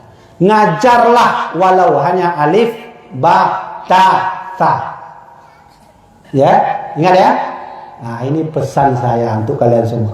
Insya Allah kalian berhasil dan bisa menggantikan para alim ulama. Jamaah dirahmati Allah Subhanahu wa taala, inilah 3 kesimpulan kajian kita malam ini. Mudah-mudahan bermanfaat bagi saya sendiri, bermanfaat bagi jamaah dirahmati Allah Subhanahu wa taala. Kalau tuan tu benar nak kibana pertanyaan atau datuk lagi? Mana? Dalam kondisi kana tu, ialah karena kamu lain tengok lah. Kaji terkena oleh mana? Jadi baik, kita doa tu. Nah, baik. Sekarang kita berdoa, nanti ditutup dengan salawat. Bismillahirrahmanirrahim. Alhamdulillahi Rabbil Alamin. Hamdan yuafi ni'amahu wa yukafi'u mazidah. يا ربنا لك الحمد كما ينبغي لجلال وجهك الكريم وعظيم سلطانك. اللهم صل على سيدنا محمد وعلى آل سيدنا محمد. اللهم لا سهل إلا ما جعلته سهلا وأنت تجعل الحزن إن شئت سهلا. اللهم اجعل ديننا دين نبينا محمد صلى الله عليه وسلم، وإسلامنا إسلام المسلمين، وإيماننا إيمان المؤمنين، وصلاتنا صلاة الخاشعين، وركوعنا ركوع متواضعين، وسجودنا سجود متضرعين، وأعمالنا أعمال الصالحين، ونيتنا نية المخلصين وذنوبنا ذنوب المستغفرين ودعانا دعاء مستجب برحمتك يا الله يا رب العالمين. اللهم اغفر لنا ذنوبنا ولوالدينا وارحمهما كما ربيانا صغارا ولمشايخنا ولأساتذتنا ولإخواننا من المسلمين والمسلمات والمؤمنين والمؤمنات الأحياء منهم والأموات. اللهم اغفر وارحم لعلمائنا المتقدمين والمتأخرين ومنهم يا الله اغفر وارحم لي أبو أدنان بقوان واغفر وارحم لي أبو يا شيخ محمد ولي الخليلي واغفر وارحم لي أبو يا محب دين ولي واغفر وارحم لي روحي أبو يا نسر ولي واغفر وارحم لي أبو يا رسلا ولي واغفر وارحم لي أبو يا جمال دين ولي واغفر وارحم لي أبو يا مرحبا ولي. اللهم اغفر لهم وارحمهم وعافهم واعف عنهم. اللهم لا تحرمنا أجرهم ولا تفتنا بعدهم واغفر لنا ولهم. اللهم اجعل قبورنا يا الله وقبورهم بنور القرآن واجعل أعمالنا وأعمالهم بنور القرآن وادخلنا جنة وادخلهم إلى جنتك بنور القرآن يا أرحم الراحمين. ارحمنا يا ذا الجلال والإكرام. ربنا آتنا في الدنيا حسنة وفي الآخرة حسنة وقنا عذاب النار. وصلى الله على سيدنا محمد نبي الأمي وعلى آله وصحبه وبارك وسلم والحمد لله رب العالمين. الفاتحة. ورحمة الله. أعوذ بالله من الشيطان الرجيم. بسم الله الرحمن الرحيم. الحمد لله رب العالمين الرحمن الرحيم مالك يوم الدين إياك نعبد وإياك نستعين اهدنا الصراط المستقيم صراط الذين أنعمت عليهم غير المغضوب عليهم ولا الضالين. Amin. Untuk dacok berkah, mari sama-sama kita kita baca selawat ke Nabi Muhammad sallallahu alaihi wasallam. Salatullah salamullah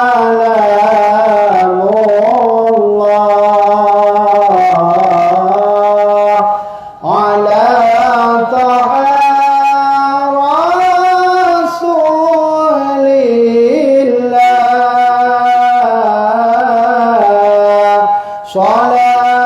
Salatullah salamullah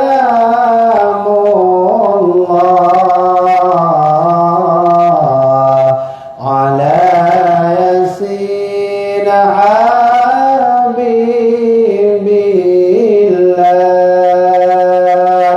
Allahu kafi rabbuna al-kafi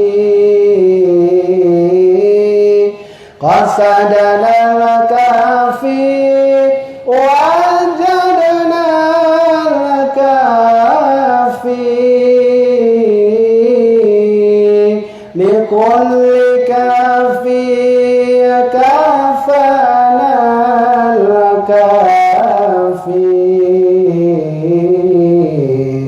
ni'mal kafi alhamdulillah. Allahumma barik lana fi Rajab wa Sya'ban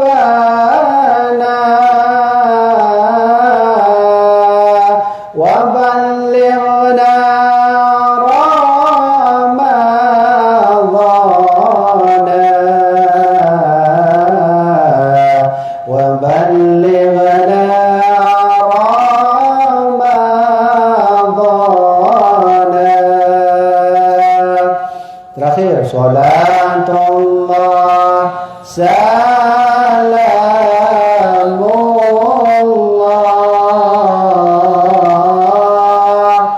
ala taha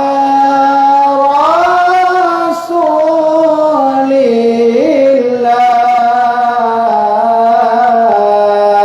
salatullah salamullah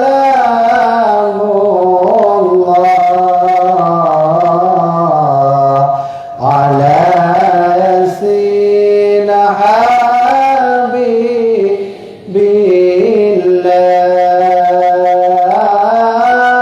salatullah salamullah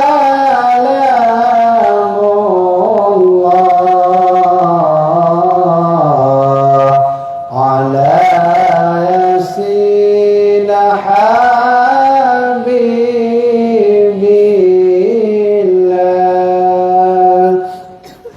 Jadi kan? Selanjutnya kalau ijazahkan baca lagi untuk pulang jamaah baca. Kedua orang tua untuk laki abang-abang yang yang nak ambil api yang live kan. Kau tu api gua. Agaklah mak kali nanti kalau dah ada ni. Kali terus kena oleh ayah, mak, abang, adik dan semuanya yang ada di sini. Mohon maaf sebesar-besarnya kalau tadi ada baca salah hadis, Quran atau kalam saya yang membuat hati semuanya tersinggung. Saya mohon maaf sebesar-besarnya. InsyaAllah di lain waktu kita bertemu kembali, bersua kembali dan bersilaturahmi kembali. Untuk sekedar pengingat terakhir, menyokali acara itu, menyomoh buku yang dong pegah beno hadapi tim londuan atau dia Moto Innova ilikutnya. Tapi leh mandu acara apa? Ada likunya ada. Jadi sekianlah dari saya, mudah-mudahan bermanfaat. Wallahu a'lam bishawab. Wassalamualaikum warahmatullahi wabarakatuh. Acara lain.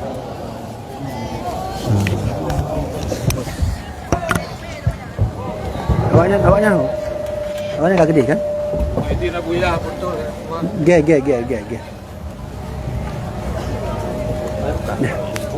Ngomongkan dengan Awaknya pan? Kak gede kan? kira-kira betul lah. Alhamdulillah, terima kasih kami ucapkan kepada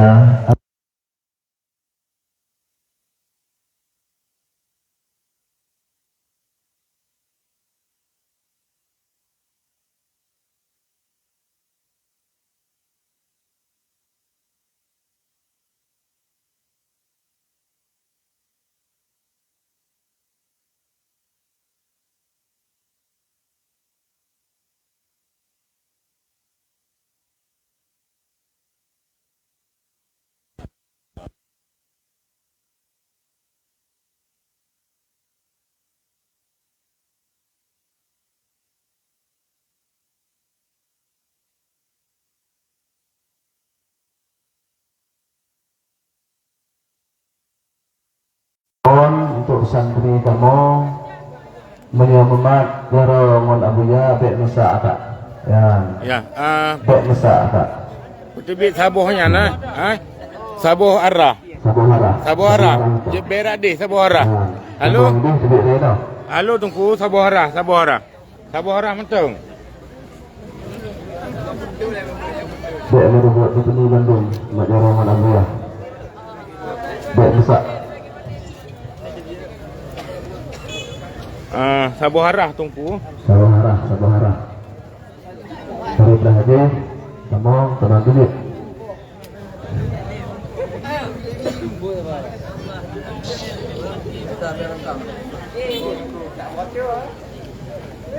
Yang salaman, sabuh arah. Sabuh arah dari kedatangan. Halo tunggu. Sabuh arah be menyana ya gimana? Sabuh arah mentong. Yang santriwati ibu-ibu kalau kemah be anak payah salaman. Ibu-ibu be. Ibu-ibu dan adik-adik karena rame. Boleh kemah anak payah kita ini umat jaroli mun abuya. Karena urin. Dan amanah yang disampaikan. Ya, Nit istirahat dulu.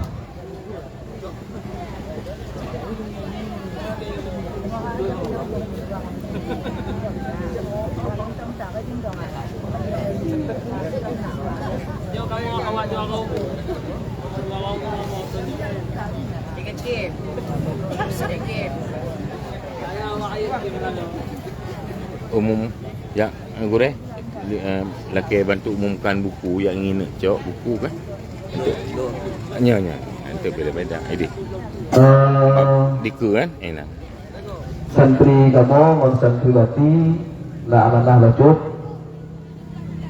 yang bahwa yang menaksud buku atau kitab yang telah Abuya betul dia berupa ngon tim di iku kan dia indah majulinan tak betul yang punanan yang di lokal tawajuh di dia terperih dan sehat nah uring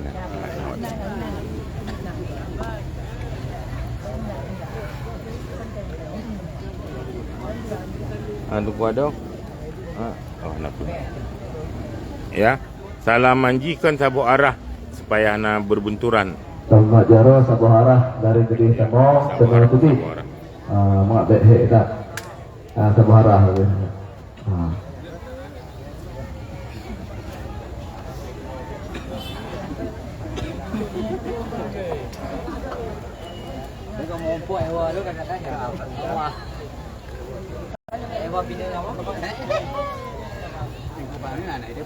Terima kasih Tunku M. Husaini dan kirim hadiah. Barakallah.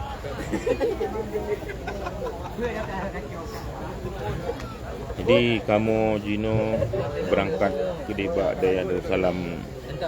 Jadi kamu Jino berangkat ke Debak Daya Darussalam Labuhan Haji mungkin pelewati dalam perjalanan sekitar 2 jam setengah atau mendekati ke 4 jam di doa doa pada Gunung Ban Mandum sahabat Ban Mandum masyarakat Lun walaupun letih lelah tapi kamu harus balik ke Labuhan Haji dan insyaAllah sehingga kita lanjutkan perjalanan Melabuh di doa saat kamu bina halangan siapa berjalan.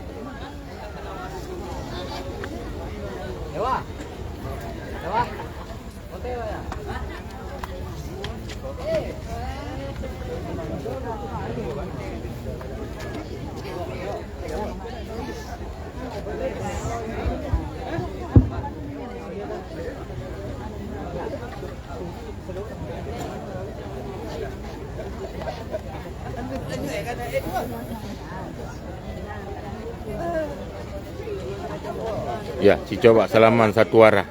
Benar, okey.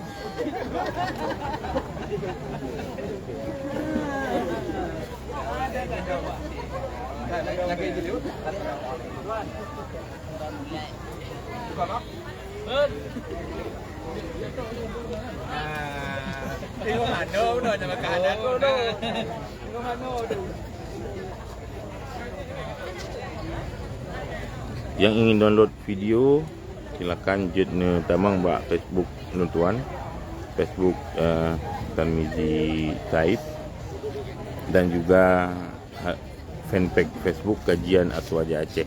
Iso mata nak kadang upload kembali di YouTube atau di media Tengku Ban Mandum. Nyan dari jamun kamu pegang apa yang laki izin silakan cok aju kadang nak pasal bak YouTube atau segala macam. Hana masalah. Nah.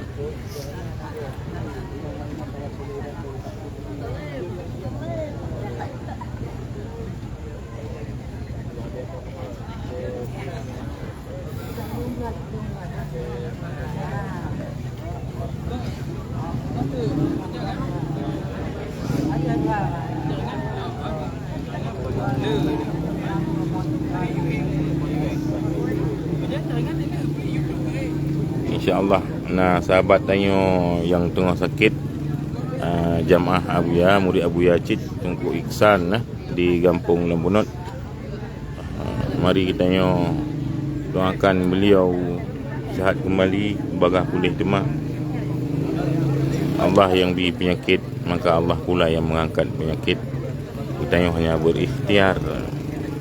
Tolong doakan sahabat kita guru kita Tengku Iksan Lembunot di Aceh Besar tengah katib beliau sakit dan alhamdulillah kami kurung-kurung becut.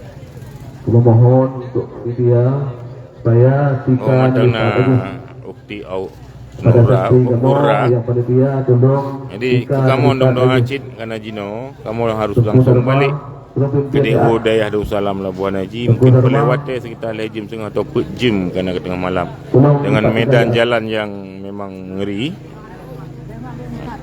Dibunuh Ya, Isya mohon kamu tu diperhatikan. kena dari Melabuh. Malam baru di Melabuh. Dan Singa Bunga kamu juga akan balik ke DO Melabuh. Lusa baru balik ke DO Bandar Aceh. Selanjutnya jadual ulua ke Luntuan Tub Penasihat close hingga selesai Ramadan dan Lebaran, karena sebelum kita puasa kalau kita skedul mandum tempat-tempat pengajian yang Abu Ya isi gepogat penutupan bird jadi nampak peribro gure-gure sahabat-sahabat yang laki jadual Abu Ya buat luntuan yang luntuan laki muah, karena memang mulai malamnya mulai malam minggu nyoka taklus jadual atau insyaallah apa yang umum untuk setelah Idul Fitri dan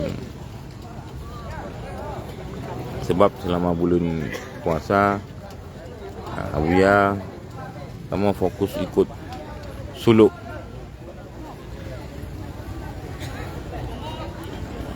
InsyaAllah untuk tahun pertama kita buka suluk di daerah di daerah Abuya di Kampung Belangkire, Aceh Raya selama 10 hurung. Kemudian selanjutnya kamu akan ikut suluk di daerah Darussalam Al-Waliyah Labuan Haji, Aceh Selatan.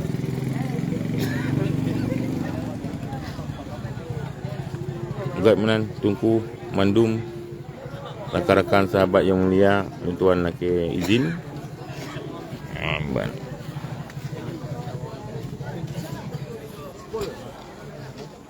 Assalamualaikum warahmatullahi wabarakatuh.